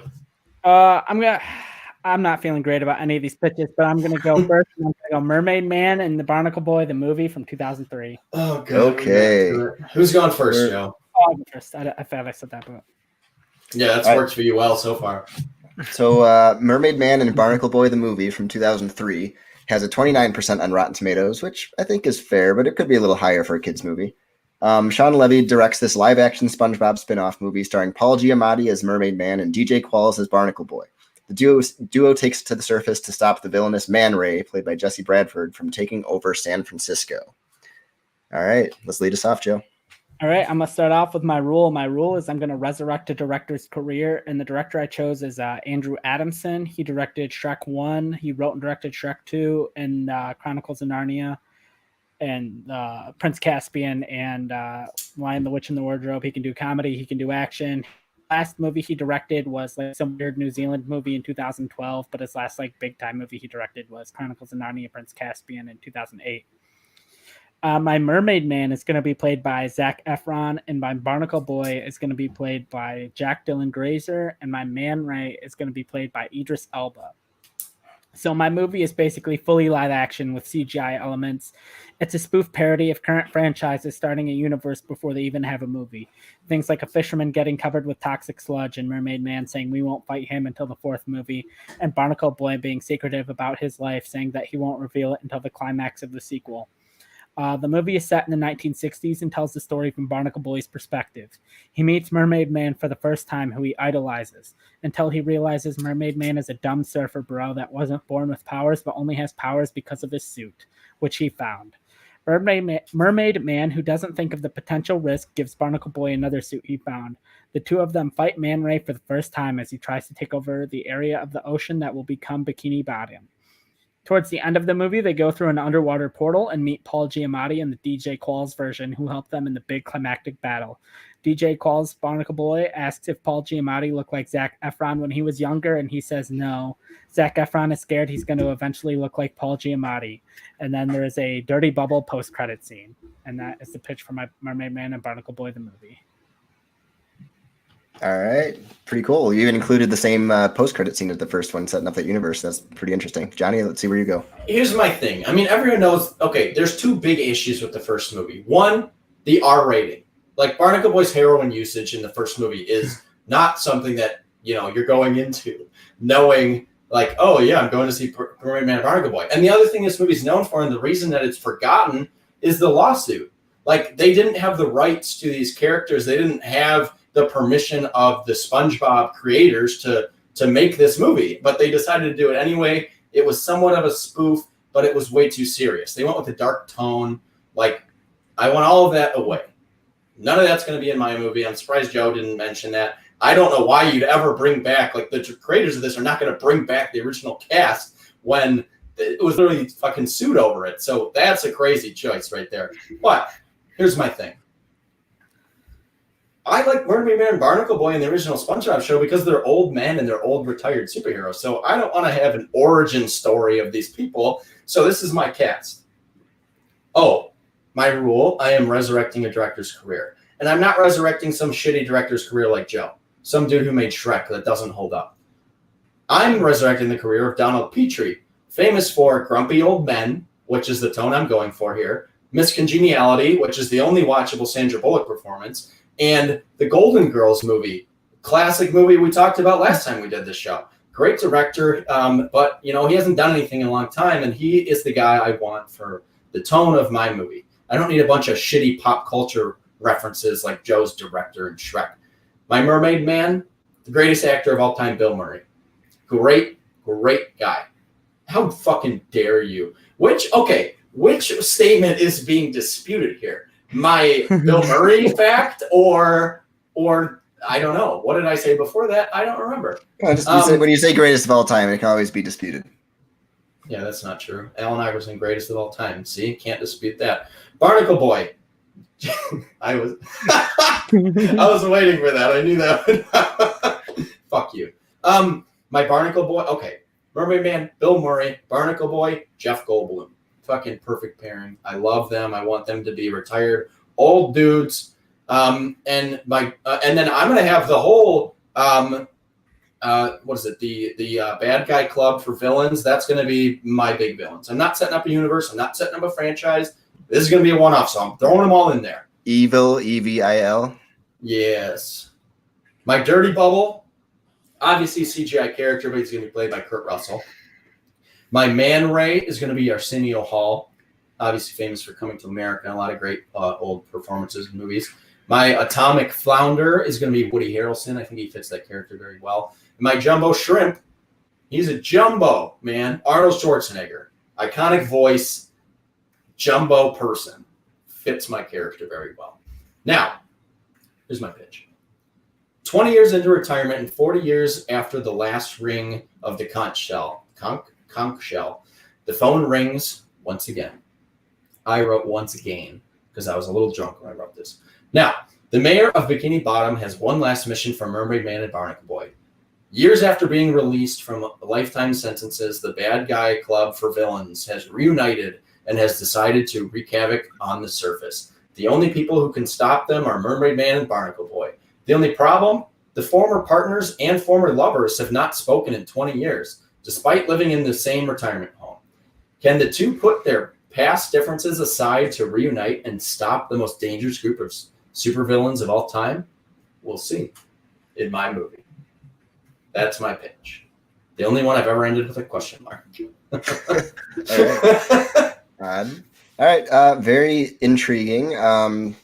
Bringing up the lawsuit was definitely a good point to bring up. But Tristan, I'll start with you. Do you have any questions for these two before they get going?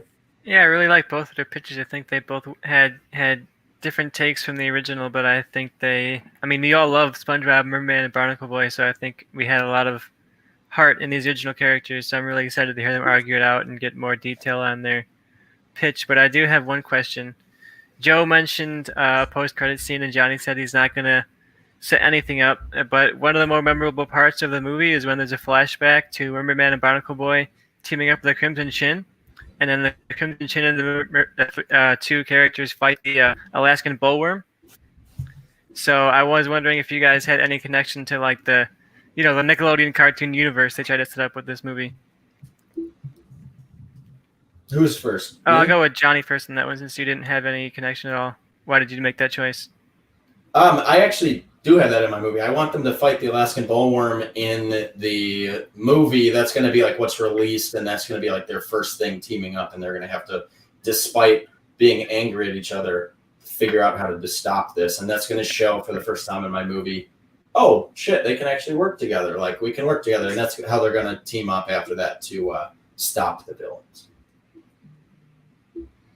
All right, my thing is, because mine is set in the 60s, mine is before the Crimson Chin is even born. They do reference Cincinnati, and Barnacle Boy, obviously born in Cincinnati. So that's kind of where that connection Crimson comes Chin, in. not in my movie, sorry. Yeah, Crimson Chin, not in my movie because he's not born yet, but they do go to Cincinnati because that's where Barnacle Boy was born. Yeah, they go on the surface and they go to Cincinnati, but I don't, and it's gonna have like a statue of him, but I don't need like an appearance like the original movie. Yeah. All right. My question, I think, is only for Joe. I mean, I need to hear about Johnny's a little more, but I don't have a specific question yet. But since Johnny did use older actors, and in the first one they used prosthetics to kind of age them up so that they actually were the older characters. Why'd you end up going with like the younger kind of backstory for yours? Yeah, I was going to actually bring this up. The reason I wanted to go younger is obviously like the heroin use R rating of the first one. I mean, this is a SpongeBob spin-off movie. This is a movie aimed at kids, and like this is going to be a Nickelodeon Paramount crossover that are going to make this movie together. They're going to want to aim this movie at kids. This movie's going to be for kids. And then they're going to bring back DJ Quails and Paul Giamatti. Well, yeah, because for the kids. The thing was they want it's from the director of Shrek, who's good at putting stuff for kids and references for adults. So they have Jack Dylan Grazer is the focus of this movie. He's the main character as Barnacle Boy. He's like our point of view in this movie, and he's what's going to get the kids in. Kids love Zac Efron, but there's also going to be that small moment that they want for parents, and that's why they bring. There's a scene with Paul Giamatti and DJ Qualls when they come back.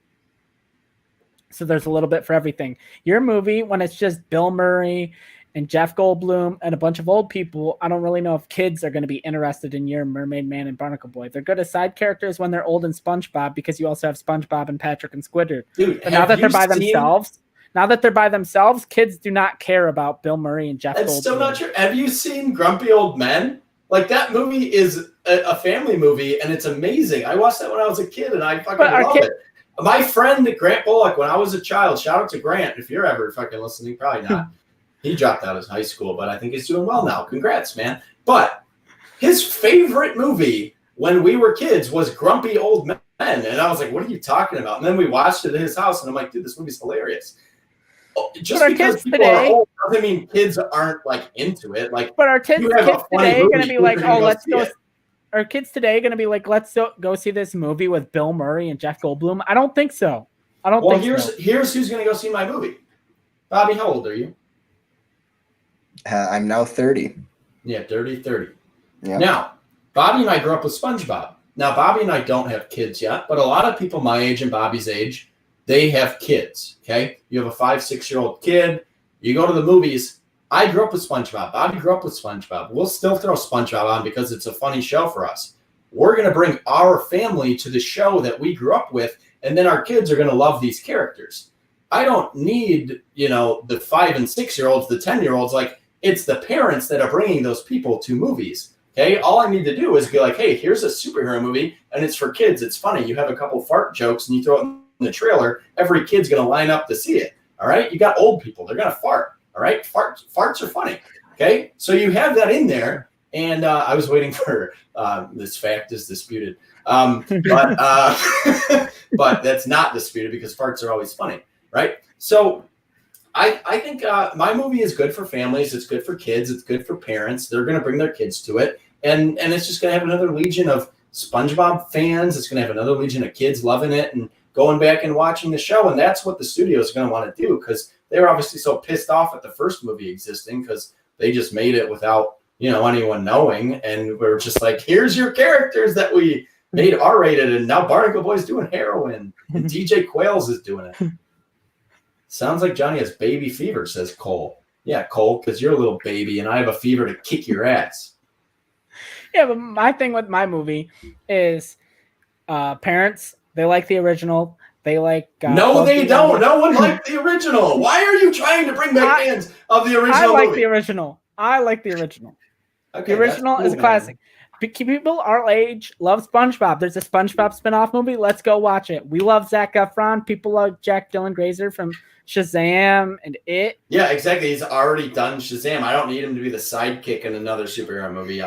I've never seen Bill Murray or Jeff Goldblum be superheroes, and that's what I want to see. I want to see them as former lovers come out of retirement and be bickering old people while trying to save the world. My movie, I would go see. Your movie sounds like shit. Sounds like shit. My movie sounds like a future American classic for kids. Your movie sounds like a movie that no one really would care about.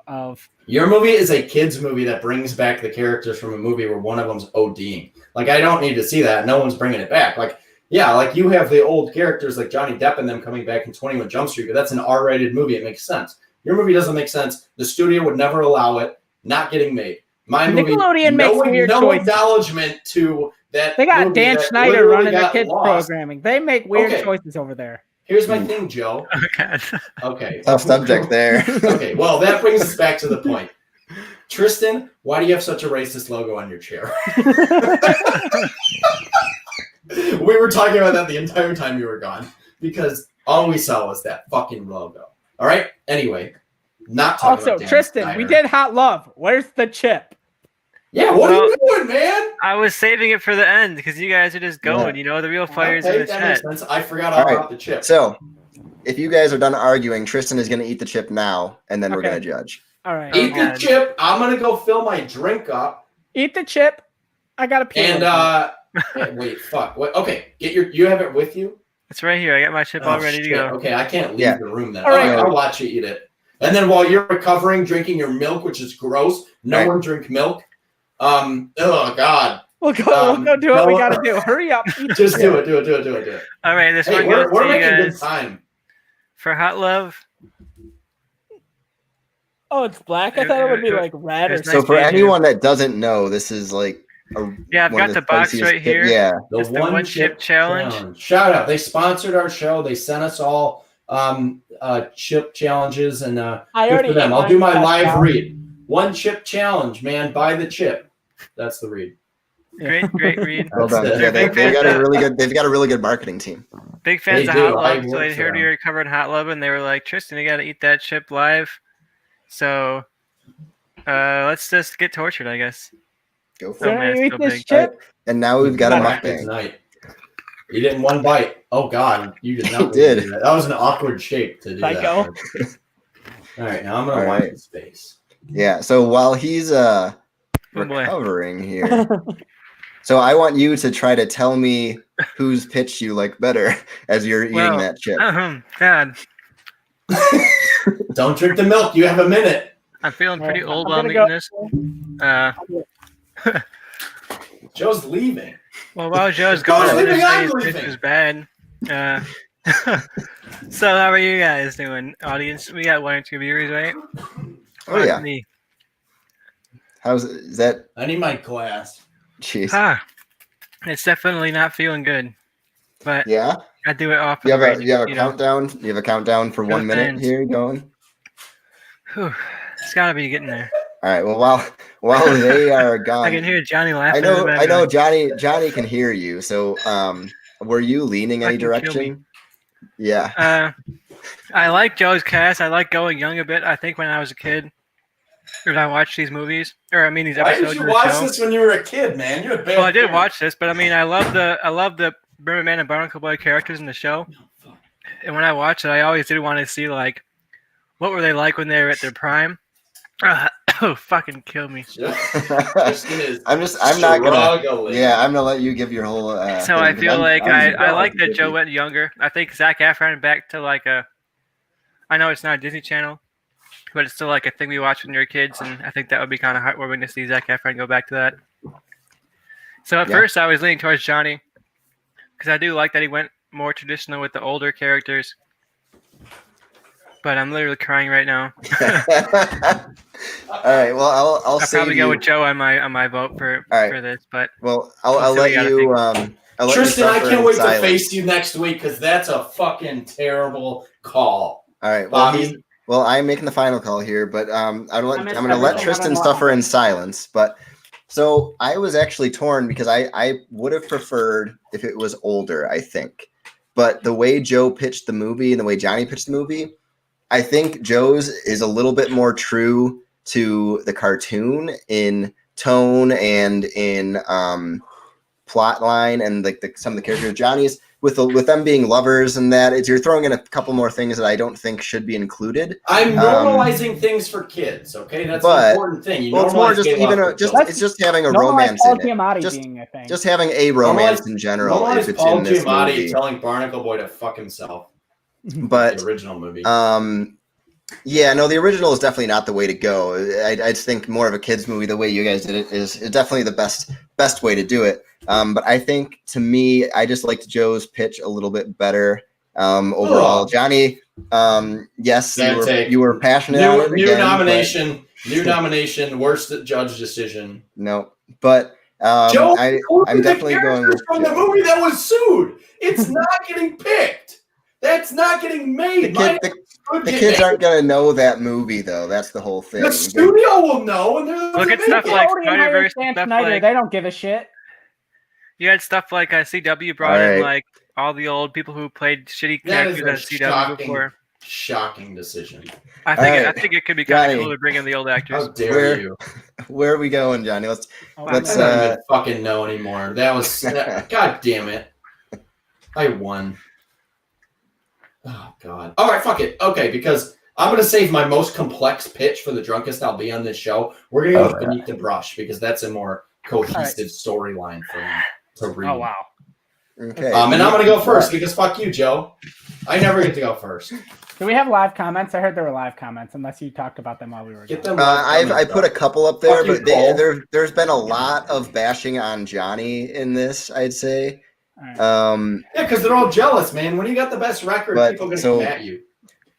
Here we have Paul. No, I wouldn't because I would never besmirch Bill Murray. We do have an older comment here. I didn't read it out loud for this. But Johnny debates like Trump, says Cole. Well, he did hire me, and he became president because of me. So, I didn't want to release that to the world, but whatever. And then Cole also says Johnny makes me want to cut my ears off. So we definitely have a lot of bashing of Johnny, in this, even though he is winning. Cole, he is still winning. Cole, you'd look way better without ears. Get those ugly ass ears off your head, you piece of shit. Cole and I got a rivalry going on. Cole just saying. I fucking hate Cole so much. I don't know if I can crush this guy. Never met him. Never seen him. So, but I've talked shit to him on Michael's headphones. Yeah. All right. So hey, Cole. Cole. How old are you? Answer. Right. Way too old to play Fortnite as much as you do, you little fuck. All right. We're moving on to Beneath the Brush. Good again. Season 5 tonight, 11 o'clock Central. I'll be on. Add me. Go for it. All right. Fortnite? Yep. Beneath the Brush. Tristan, you're also too old to play Fortnite. All right, Johnny, mute yourself for a second. Okay. All right. Beneath the Brush from 1956 received a 93% on Rotten Tomatoes. One of famed directors Ingmar Bergman's most romantic films tells the story of Nina Shine, a widow who returns to her childhood hometown. Nina soon finds herself entranced by a local young woman, a painter named Jaina, who leads Nina on a journey of self-discovery through erotic painting. Despite having no explicit sex scenes, this dreamy and surreal summer romance inspired letter campaigns and protests from religious groups, which caused the movie's release to be limited, making it one of Bergman's lesser-known works. Kind of a controversial one. Who did we say was going first, Johnny? You, right? Let me unmute myself. Yeah, I'm going first. Okay. Fuck you, religious groups. I'm going after you again. Guys, my movie is going to come out in 1987 because it's directed by John Hughes. Because Joe wanted to make a horror movie by him, and I wanted to make a love story. And I feel like that fits his character better. So, here's my cast. Really all you need to know. I have a character named Jack. That's going to be played by Emilio Estevez. And my Dexter is going to be played by Anthony Michael Hall. Famous, obviously, both for Breakfast Club. They've worked with John Hughes before. Anthony Michael Hall was in that other shitty movie that John Hughes made about candles. An erotic love story of the ages. Sorry, let me reread that. This is my pitch. An erotic teenage love story of the ages. Jack, the high school football star, captain of the football team and quarterback of the football team, learns that his GPA is slipping to the point of getting kicked off the team. He decides the only class he feels he can bring his grade up, and the easiest, is art. He resorts to asking Dexter, the nerdy kid he's always bullied, to become his tutor. Dexter tells Jack he will get him an A if Jack promises to stop bullying him and his friends. Jack is desperate, so he agrees. Dexter starts meeting with Jack after school for painting lessons, and the two slowly start to realize they have feelings for each other. Jack is afraid of these feelings because he has always hid his gay feelings. He's been in the closet. Dexter gets bullied because he's a gay nerd in the 80s.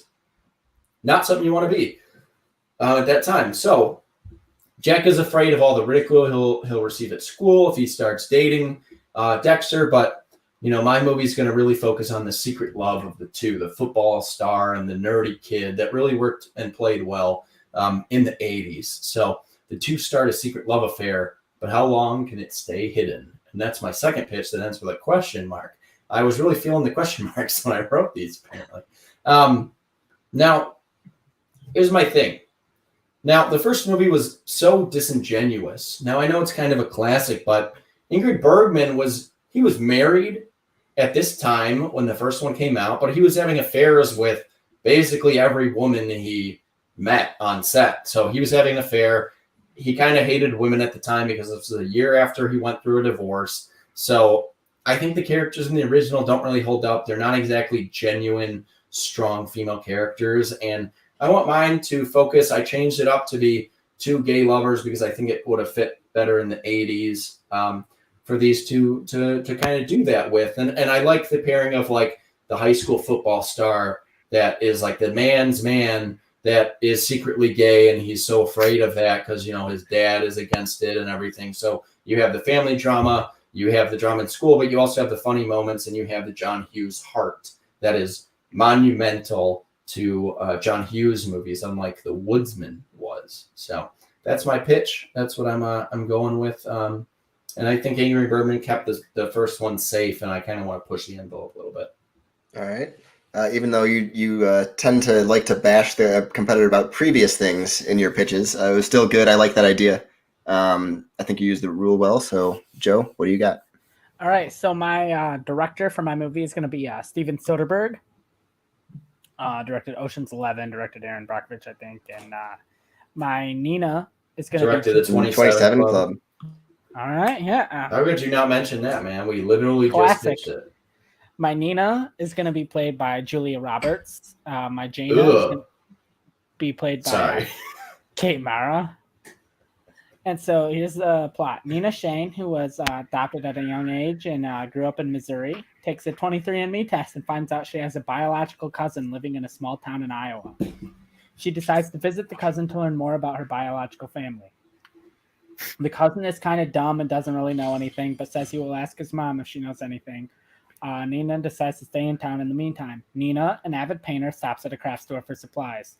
There she meets local high school art teacher Jaina. They hit it off and click really well, bonding over them both being adopted. Jaina shows Nina erotic painting, and over the summer the two fall in love, and we have passionate love scenes. Nina's cousin doesn't have any answers for her and says that his mom hasn't spoken to Nina's father in years, and he may not be alive. Nina stays in town for Jaina. One day, Nina calls Jaina, but she doesn't get a reply. She goes to Jaina's house, and it's empty. And this is where my rule of a twist ending comes in, because Nina logs into her 23andMe and gets a notification. It says they found a sister. She clicks on the link and sees Jaina's face. She has finally found a family member, and it's her lesbian lover, and that is my pitch. Yo, what the fuck, man? Oh, man. You said you wanted to push the envelope. I pushed it a little bit further. Definitely pushed. Very, very pushed. As crazy as that sounds in the way that you did that, I'm not off board with Joe's movie. No. So I'm definitely intrigued. I don't have any specific questions. Loves sister romances. No, but then on the record, that sounds like a crazy twist, but I think it can be argued. So I'm not off board completely. But Tristan, I know you're kind of a fan of this one, right? So do you have a question about this for them? So. Yeah, I recently bought this on the Criterion Collection. There was a 50% off sale at Barnes & Noble, so I had kind of like a Bergman binge and bought a bunch of them, including this one. So I'm kind of a big fan. Still recovering from the heat, but my big question here is that Bergman's movies are kind of surrealist and kind of abstract in some ways, and it's left ambiguous in this movie whether or not the two characters are actually one character and the same, and that she was fantasizing about like who she wished she was. So do you guys leave it totally ambiguous about totally straightforward about whether these characters are the same person, or do you make it obvious one way or the other? How do you address that in the original movie? All right, so I'll go first. So my ambiguousness of mine is obviously my Nina and Jaina are two separate characters. But towards the end of the movie, Nina calls Jaina over and over and over again. and she doesn't reply, or Jaina doesn't pick up. And then the final shot of the movie is Nina looks at her phone and she's getting a call, and the caller ID says Jaina, and that's the credits, and we don't know what happens after that, and that's the ambiguousness. Yeah, fuck ambiguousness. I think that works with some movies, but that doesn't work with a John Hughes movie. John Hughes is very straightforward. He ain't afraid of that bullshit. So my movie doesn't have that crap. All right. Well, I don't really have any questions, so I'd like to hear you guys fight it out. Joe, why don't you start us out, and then we'll go from there. Yeah, my thing with, you said John Hughes doesn't fit horror. I don't know if I picture John Hughes directing a gay lover movie in the late 80s. It just doesn't feel like his thing. And then your movie's super obvious of like, oh, it's like the nerdy kid and the jock and they're gay. And they kind of like The Breakfast Club and 16 exactly. Candles. It's super and tropey and super obvious. All of the other John Hughes movies that are, I should have 16 Candles, but I've never even seen that movie. I just couldn't think of the name, so I was mad at it. But The Breakfast Club is great, and Planes, Trains, and Automobiles is great. My movie's going to kind of combine Yeah, because the gay love of Planes, Trains, and Automobiles and Breakfast. I mean, have you not seen Planes, Trains, and Automobiles? I have. There's definitely some gay love going on in that movie that's behind the scenes. There is. We're going all for it in my movie. And here's my thing. Look, John Hughes, he's a great director. He makes good, watchable films. He'd make a great horror director. No, he wouldn't, because he's never even shown interest in it. But you know what he's good at? Telling fucking high school stories, man. That's what most of his movies were, and they were all good. And I want him to make another one. So I'm sad that he only made 8 films. I think The Breakfast Club is a treasure. I think Planes, Trains, and Automobiles is, I mean, it's easily the best Thanksgiving movie ever made. I don't know how much competition it has, but that movie's great. And the ending of that movie makes you tear up. So I kind of want to combine those things. I want the tropes of The Breakfast Club with the emotion of Planes, Trains, and Automobiles with the comedy of both. That's what my movie's going to have. And I'm more interested in it. Yours, Julia Roberts sucks. She's like the old Sandra Bullock. Okay, she's trash. All right? And she sucks. And man, your twist, dude, incest is not a twist. That's just a real bad way to go. There's a Korean movie that would very disagree that incest is not a twist. Okay, yeah, that's fair. All right, didn't do Old Boy, but you know what?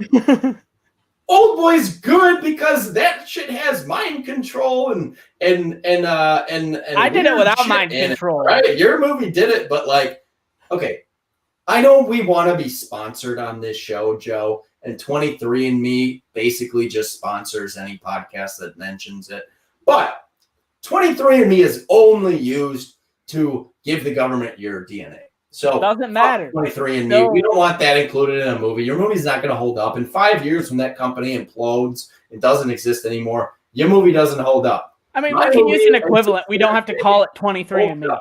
My movie's in the 80s. It's going to deal with AIDS. It's going to deal with a lot of things that were happening. Because movies that deal with relationships and love, like Weird Science, that your guy directed, definitely hold up. Oh, like 16 Candles and The Breakfast Club? Yeah. Those don't hold up. I feel like everyone talks about how John Hughes' high school 80s movies don't hold up. Who the fuck says that? Yeah. Okay, they don't hold up now, but my movie comes out in 1987. Your movie doesn't hold up and it comes out this year with Steven Soderbergh, who literally hasn't made a good movie in what, like 15 years? I'm shocked you didn't make a... His last good movie was his last movie, which was Logan Lucky. Yeah. And there's a 0% chance that Steven Soderbergh, the safest director of all time, would make your movie. That dude makes Logan Lucky, and then all his like twists are, oh yeah, man, we planned this whole scam from the beginning. Your movie should have been on a fucking robbery, and then it has a little twist at the end that they planned it the whole time. Like, that's the only thing Steven Soderbergh is capable of in decent movies. Otherwise, he's making shitty Jason Statham crap movies. I don't know if that's true, but I feel like that's definitely not true at all. I feel like that's wrong. What the fuck? He just made a shitty movie with someone, and it was so bad. Your dude's a bad director, man. He just is. Yeah, like, the guy that directed Ocean's 11, Aaron Brockovich, Logan Lucky. That guy who did Aaron Brockovich, which is extremely overrated, and that guy who did the Ocean's movies, which one of them was good, the rest are trash, and then he did Logan Lucky, which was just a better version of Ocean's 11. He has one thing. He has one thing he can do. It's Ocean's movies. It's heist movies. good for him. They're fun. I'll watch even Ocean's 12, which is trash, but it's good because it's entertaining. It's a good cable. No, he makes good movies. He doesn't make good movies. Your guy is not making a movie. He makes movies, good movies about John relationships. Hughes could have made a good movie about gay lovers that were high school. Okay, we're going in circles on arguing who makes good movies. Do you have one makes good movies, one makes bad movies. Argument ended. Secondly, not argue whatever. Well, I don't. I pick guys that are entertaining. The Breakfast Club, but the wrestler and the nerd are gay lovers secretly, and they try to hide it from the school. I think that's an entertaining. It's a compelling story. I like mine. Yours sounds like shit. My movie would be super popular. You know why? No, it wouldn't be. Go home. Every single one. Stepsister, stepsister, stepsister, stepsister, stepsister. And I'm telling the truth. Joe's argument, except that's not stepsister. That's sister, man. That's just sister, except they're lovers. And says no porn super hot right now. I'm not in charge of it. Joe's defending his movie with porn. If you guys all right. I dispute every decision ever made by you. Okay, so despite that, I think we're ready. Tristan, are you ready to make a call on this? So wait, real quick. Okay, first of all, obviously, the greatest lesbian love story ever told was The Portrait of a Lady on Fire, which got criticized a little bit because it stole a lot of the plot from Ingrid Bergman's original film. So that is why I wanted to make a movie completely different from those stories. And Joe, even though he has that stupid twist in there, is still going to be gay nerd and now, gay jock. Now he made a third movie. He made a third movie that's ripping off the plot of two very similar movies. So get your lesbian shit out of here. I'm sorry. I updated it for a modern audience. I updated it for an 80s audience, which at that time, gay people were handled by the guy that gave us Weird Science. Okay, all right. I think we're good. Had a lot of gay love. Of course, those mutant zombies were definitely in love. So I'm a little bit more split on this one, so I'm going to let Tristan make the final call on it. How could you? Yeah, mine's clearly better. Joe's literally Joe lit a piece of trash on fire and then was like, I'm going to just read this. So Johnny, the reason I don't I think your movie it would fall into good and fit. It would be fine. It would be okay. It would be like a watchable movie. It would be a good movie. It sounds capable director. Johnny, quiet. Mute his mic. Mute me, bitch. All right. So Johnny's muted. So Johnny's just felt a little safe, I think, to me. It's a little cliched, but it would be a good movie. Joe's, I think, sounded like a pretty good movie. I don't love the twist, but the original did have a twist at the end too. So it's kind of referencing that a little bit. So I don't mind that. But honestly, I'm pretty 50-50, and I'm going to let Tristan make the final call. And Tristan is muted. When Joe gave his first pitch and he said, "Oh, the twist is that they were incest," I was definitely turned off by that. But I don't know. I definitely leaning a little bit in both directions. It's a hard call to make. I know Johnny's gonna hate me if I go towards the one that was inspired by, I don't know, Joe's browser history or whatever. But yeah, I don't know what Joe revealed himself a lot. Yeah, Shakespeare blows, bro.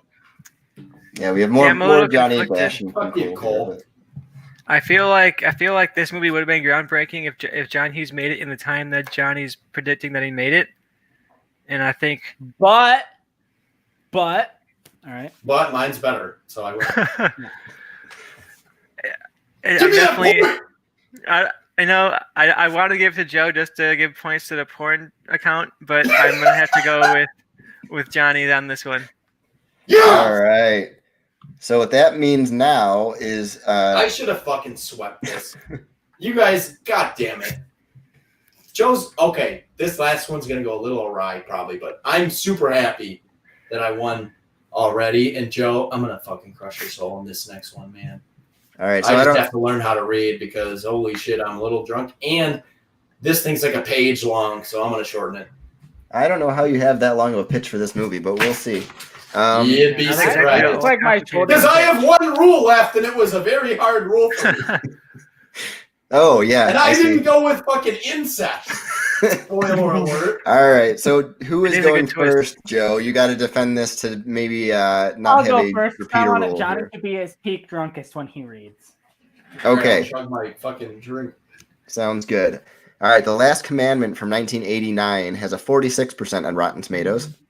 The Last Commandment from director Mark L. Lester tells the story of covert assassin Kip, Jean-Claude Van Damme, who lives undercover with his family as a small-town preacher. When the military decides it needs to cut costs and tie up loose ends, they issue an order. All of their assassins and their families are now enemies of the state and to be killed on sight. Kip must take his family on the run, reconnecting with the underworld of his past. Noteworthy for being one of Jean-Claude Van Damme's first leading roles, The Last Commandment faced many setbacks and budget cuts after originally being written as a sequel to Commando. All right, Joe, All right. let's hear your pitch. All right, so I'm going to start. My director, David Leitch, co-director of John Wick. He directed Deadpool 2, directed Fast and Furious Presents Hobbs and Shaw. Yeah, real My creative Kip- choice. Who cares? Kip is going to be played by Josh Brolin. His wife is going to be played by Isa Gonzalez. I didn't direct or pick who are going to You play didn't his direct kids. it? I didn't I'm pick eating who's myself. I didn't pick who's going to play his kids. I figured it's just going to be like some random no-name kids from a television show none of us watch. And the villain of the movie is going to be a U.S. Navy sergeant played by Brad Pitt. So Kip, a former Navy SEAL who has retired from military duty, has retired to a small Texas town and works as a preacher. When his corrupt former boss becomes Secretary of Defense, he tries to order for Kip to be assassinated because he feels Kip knows too much, sending Kip's former best friend, Brad Pitt, to do it.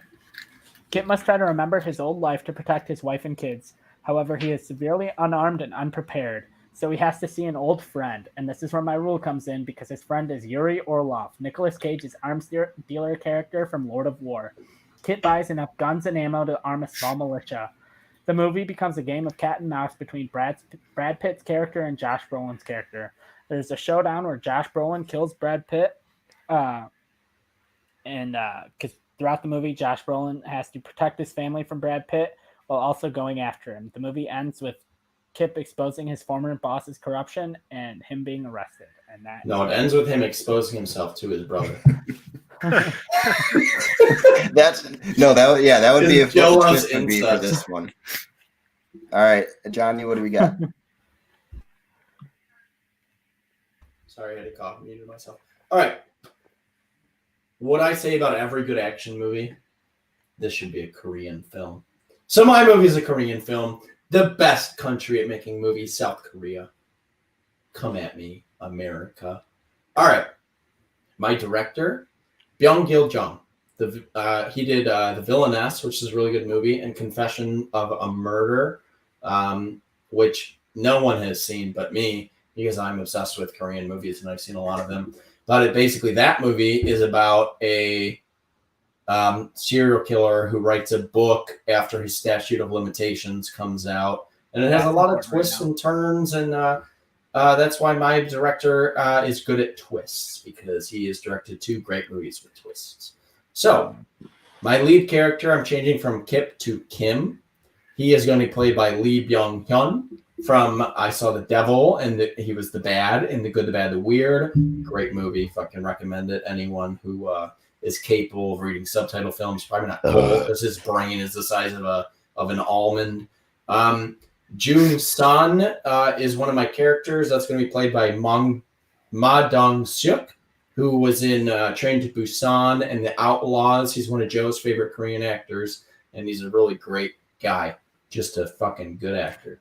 And then my only other person I did is Mr. Soo, who is in my pitch, and that's going to be played by Kim Young-chul, who is in A Bittersweet Life, another great Korean movie, and he is currently in the Korean version of Criminal Minds, which is way better than the American version, so I recommend that to anyone who likes Criminal Minds. I'm going to go out on a limb and say Johnny's never seen an episode.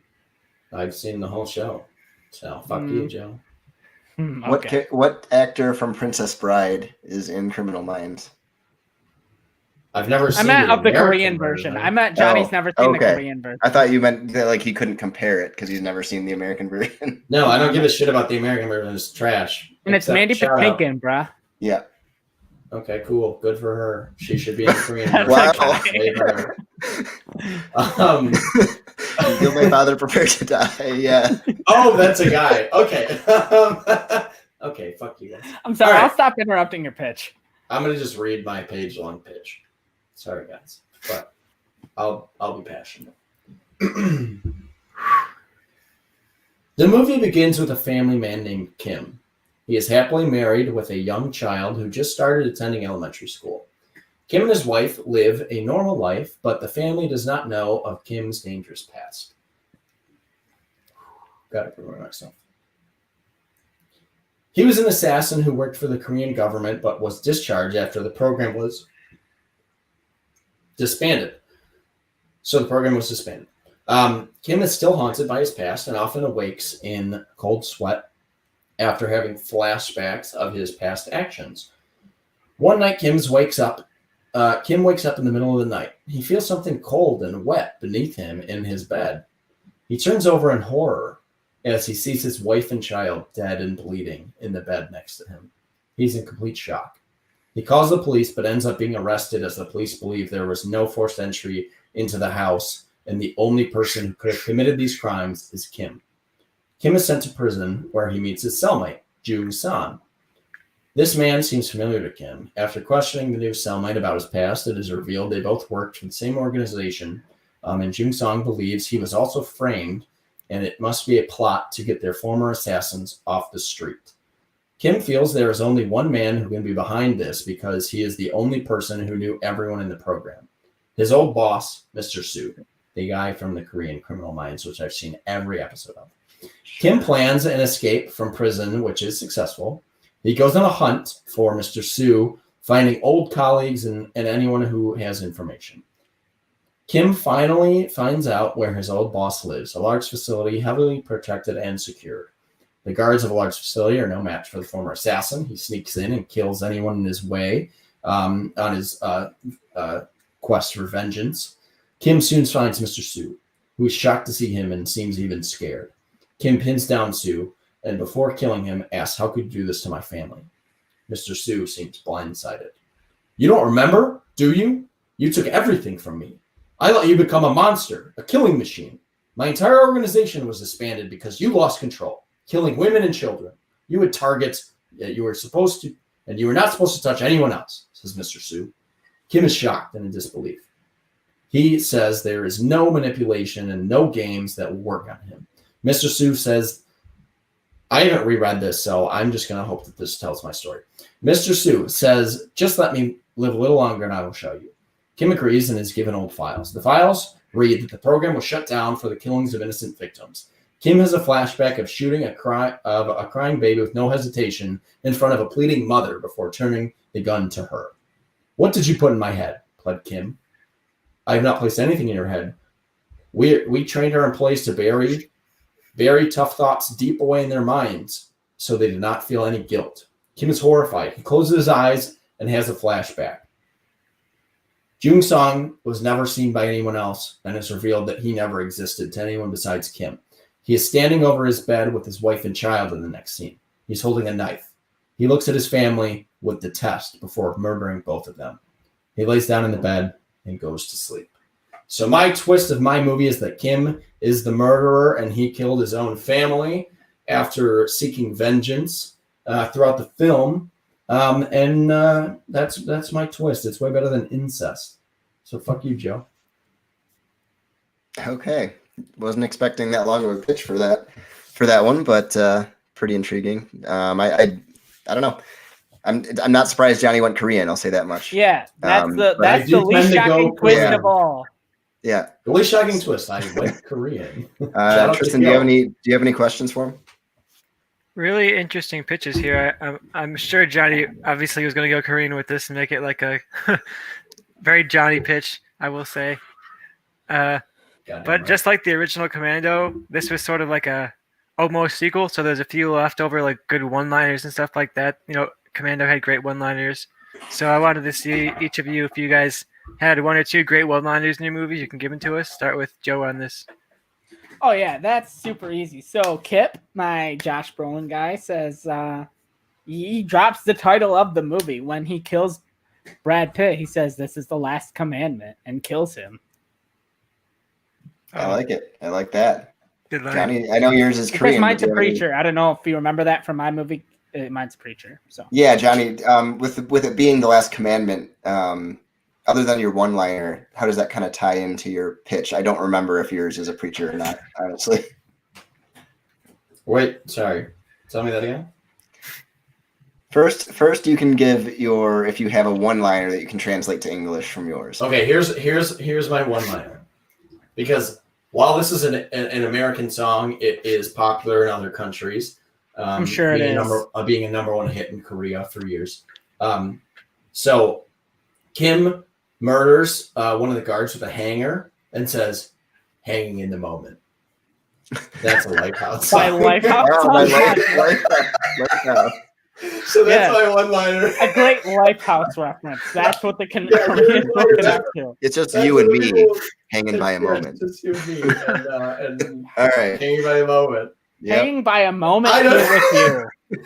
That was the first thing I Hanging thought on of, to so all that congrats. we've been through. Let's just go line by line. Wow. All right. So my other question, really quick for Johnny, was just it's called The Last Commandment. I don't remember if yours had a religious element in it. Can you just remind me if it did or not? The last commandment is thou shalt not steal anything from thy neighbor. That's the 10th commandment. So yeah, I have them memorized, so fuck you guys. And I didn't go to church as a kid, so yeah, I didn't either. Fuck that shit. So my that might not be the last commandment. I wouldn't know. my last commandment is that he stole the life of Mr. Sue because he ruined his dream program. So, that's kind of the last thing in the movie. So instead of actually like saying it out loud, it's just like an acknowledgement of the 10th commandment, which is the last commandment. Okay, the last commandment is thou You shalt were not right. covet thy neighbor's goods, which I guess is the same. Is the Yeah, which is- same, which is which is still- what Johnny said, Yeah, basically. exactly. Yeah, and his goods was his program. Joe, All right, nice guys. fucking use of the mute button, COVID. All right, let's fight it out.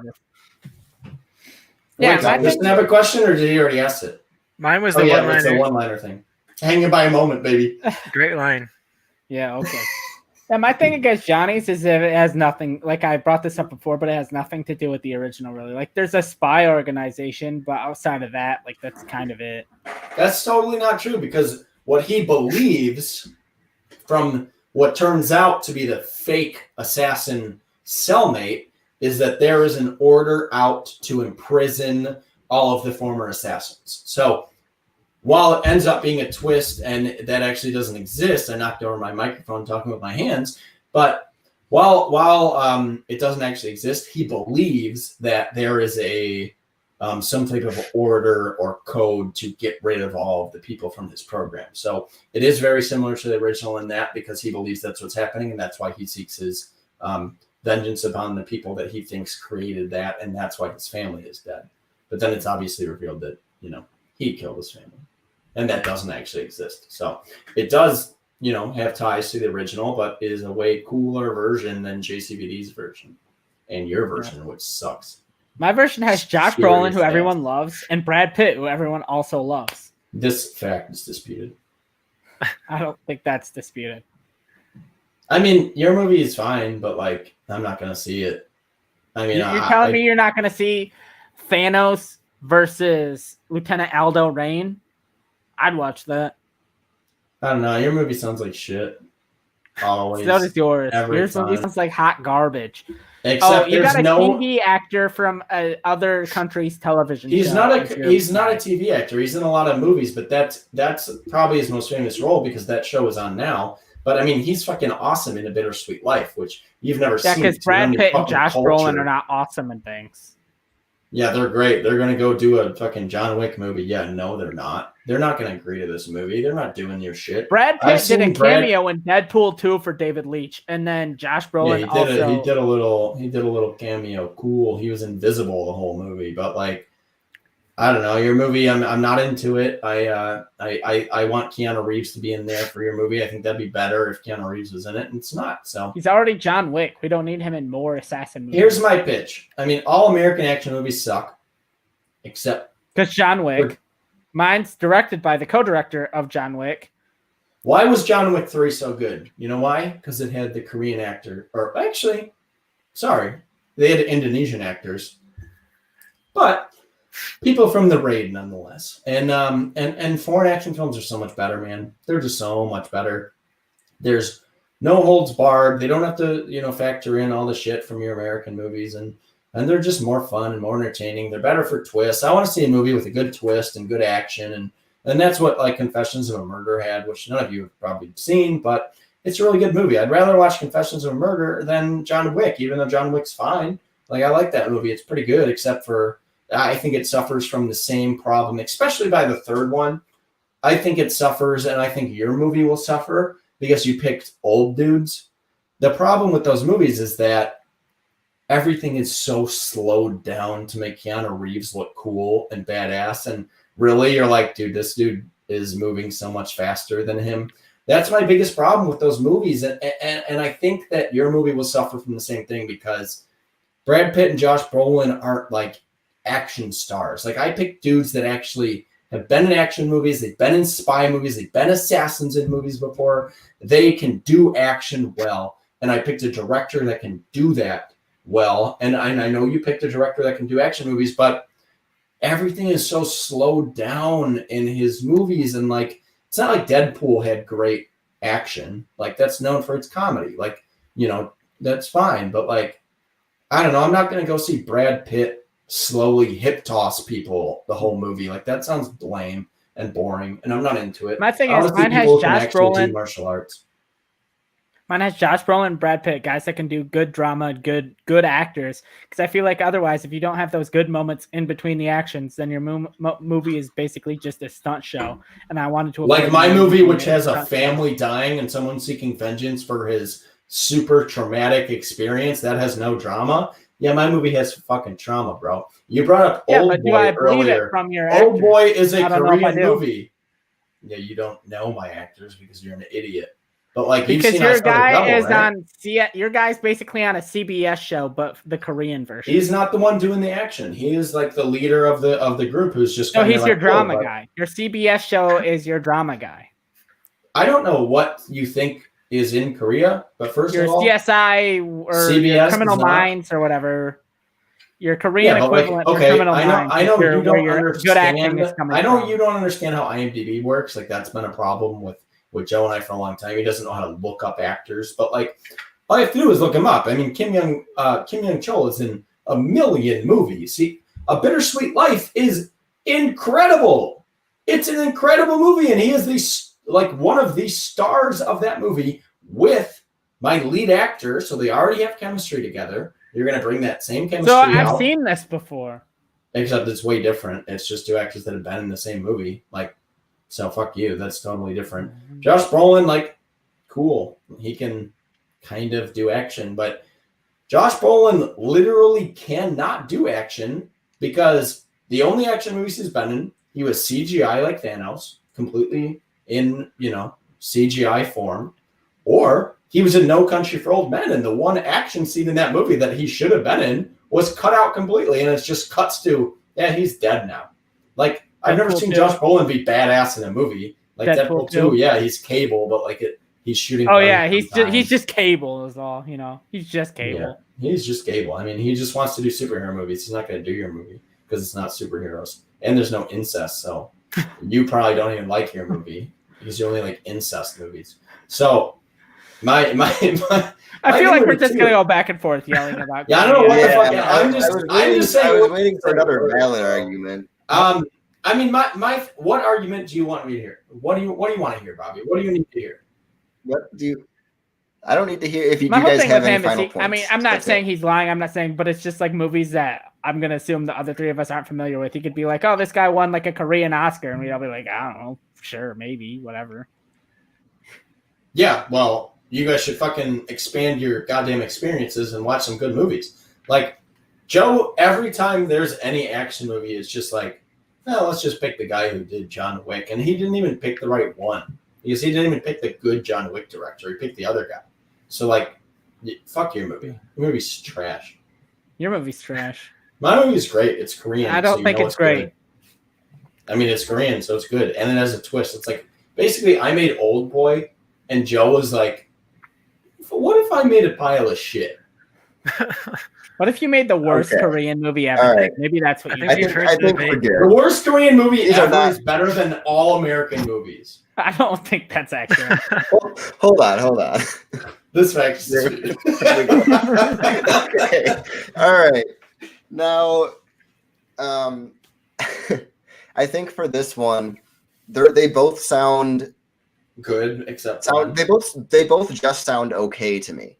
Yeah, Joe picked the shitty guy who did Escape Plan, but I picked a director who made really, really good. I like David Leitch. That's fine. But Atomic Blonde, that was a fucking huge hit. So for Johnny's, I just feel like the twist. I've seen that similarly before. It sounds like, I mean, I know you love the Korean movies. Yeah, no shit, Bobby. Have you ever written a fucking twist? Everything is from other movies. Right. It just sounds like it didn't pull me away. Like Johnny's never written a whole movie before.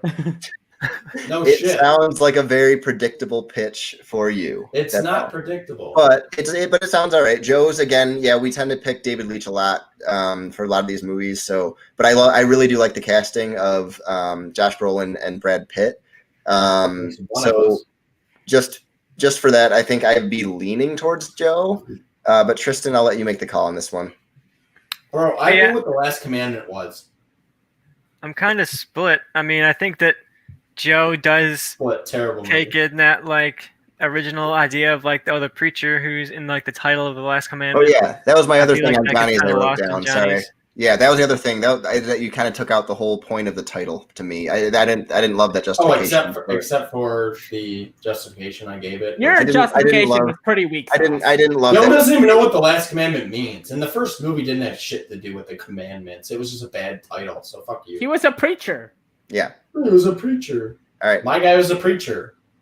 Boom. It changed. All right, too late. Not too late. He was a preacher and he had a family, and then he killed them all.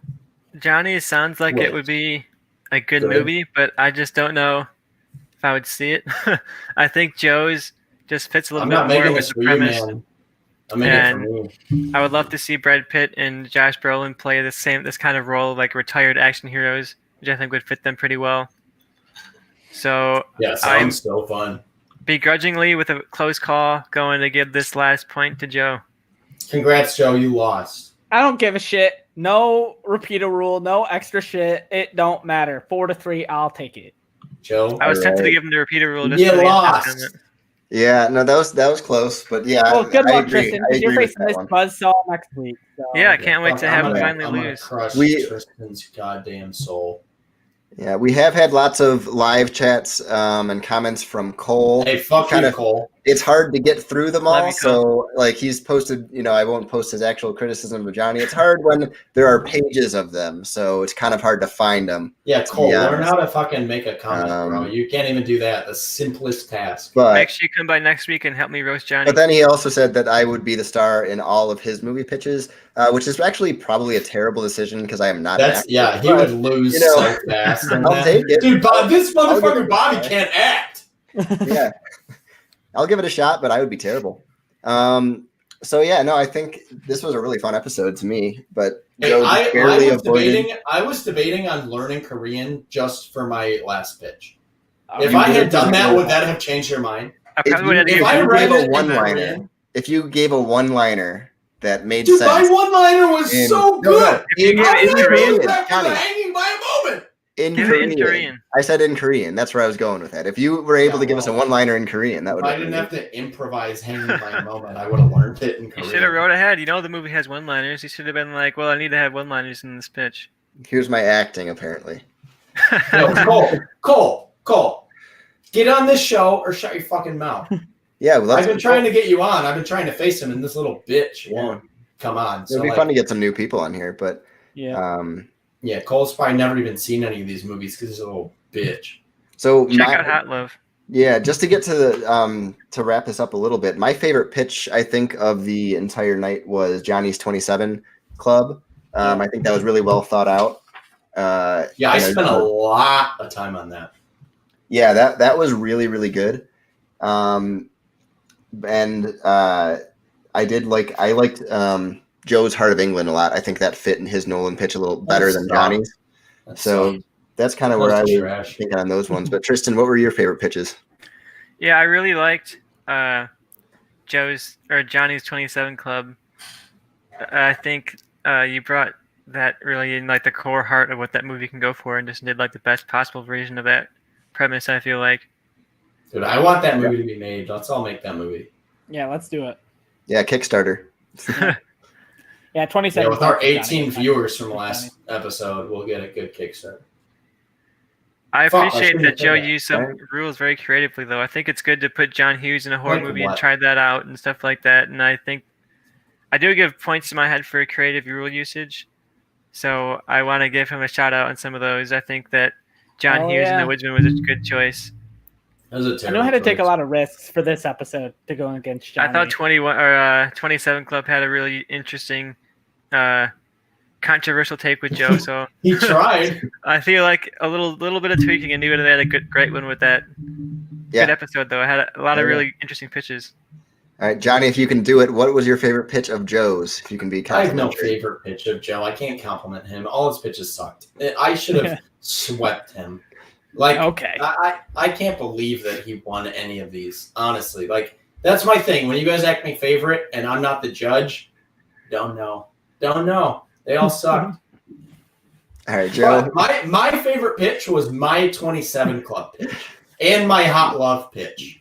Hot Love was a good one. Prince for Those Hot Love. were amazing. Yeah, that was good. Wu-Tang Clan is better than Prince. How fucking dare you? Jeez, yeah. This statement is just. Prince is the greatest artist of all time. Fucking when Doves Cry is literally the best song ever made, and you're gonna come at me with Wu-Tang Clan, who's not even the best rap group ever. You fucking piece of shit. Yeah, this is why all Joe's pitches suck. Don't ask me what his favorite pitch was. This motherfucker tried to make John Hughes a horror movie. Idiot. And you made a gay love John Hughes movie, which would probably be very, very much canceled by 2020. And I muted Johnny. I won, so fuck you. Sorry, I said it louder. Yeah, there you go. I was on mute. All right. I think this is a really fun episode. If anyone has any closing words or anything they're watching, they can point it out, and then we'll say goodbye to everyone. Hey, watch Confessions of a Murder. Watch Miss Vengeance. Watch a lot of Korean movies. That shit's so dope, man. I watched Memories of Murder the other night. That movie isn't fantastic. Bong Joon-ho, greatest director alive. Not close either. Like, man, all his movies are so good. If anyone who doesn't know who Bong Joon-ho is, he made Parasite. But go through his filmography. Like, you can't go wrong. That's my thing. Also, not that Apple needs any promotions, and I'm not really giving it to them, but Apple TV, it has some good shows on there. So Defending Jacob is really good. The Morning Show is what I'm watching with my fiance right now, and that show is great. So download Apple TV if you don't have it. All right. Tristan, do you have anything? Yeah, thanks for watching, guys. A great episode. My plug is check out some of these movies. I think you guys, Hot Love is a crazy one. You got to be in this right mindset to check out Hot Love, I think. But it'd be better if you're there for it. Yeah, if you're there for it, go for it. Also, check out Mermaid Man and Barnacle Boy. It's kind of a bizarre, otherworld take. You know, we mentioned they got sued for not using the characters. They didn't have the rights for the characters. So if you want to watch some crazy behind-the-scenes shenanigans, I can't believe like a really zany movie. One. All right. Mermaid Man and Barnacle Boy. Joe, do you have anything? So my thing is, I pulled out this case. It has Dracula, it has Frankenstein, it has Bride of Frankenstein, it has Creature from the Black Lagoon. It needs The Woodsman. The Woodsman is better than all of these movies combined. False. It should have The Woodsman on here. Watch The Woodsman. It's great. It's on Amazon Prime. You can rent it for like $45. Check it out. It's worth it. It's like an hour and 5 minutes long. All right, sounds good. And I think next week we're gonna do another forgotten movies episode.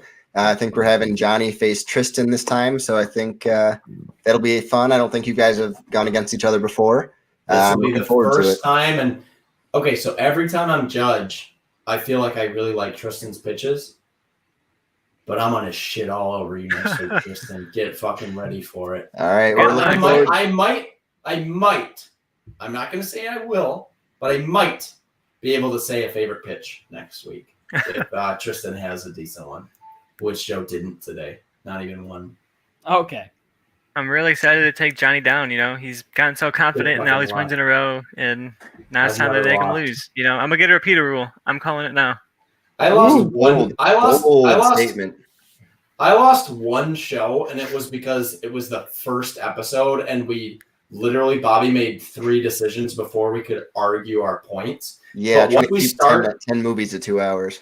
once we started arguing our points, I won basically every pitch. So All right. Well, I'm looking forward to that showdown next week. I hope you guys come back and join us, even you, Cole and Paul, who are. fuck you, Cole. I know And Johnny Paul, doesn't like for you, but that Please come back, Cole. I need you next week. I appreciate all the comments. Cole, get on the show or go fuck yourself. We'll see you next time.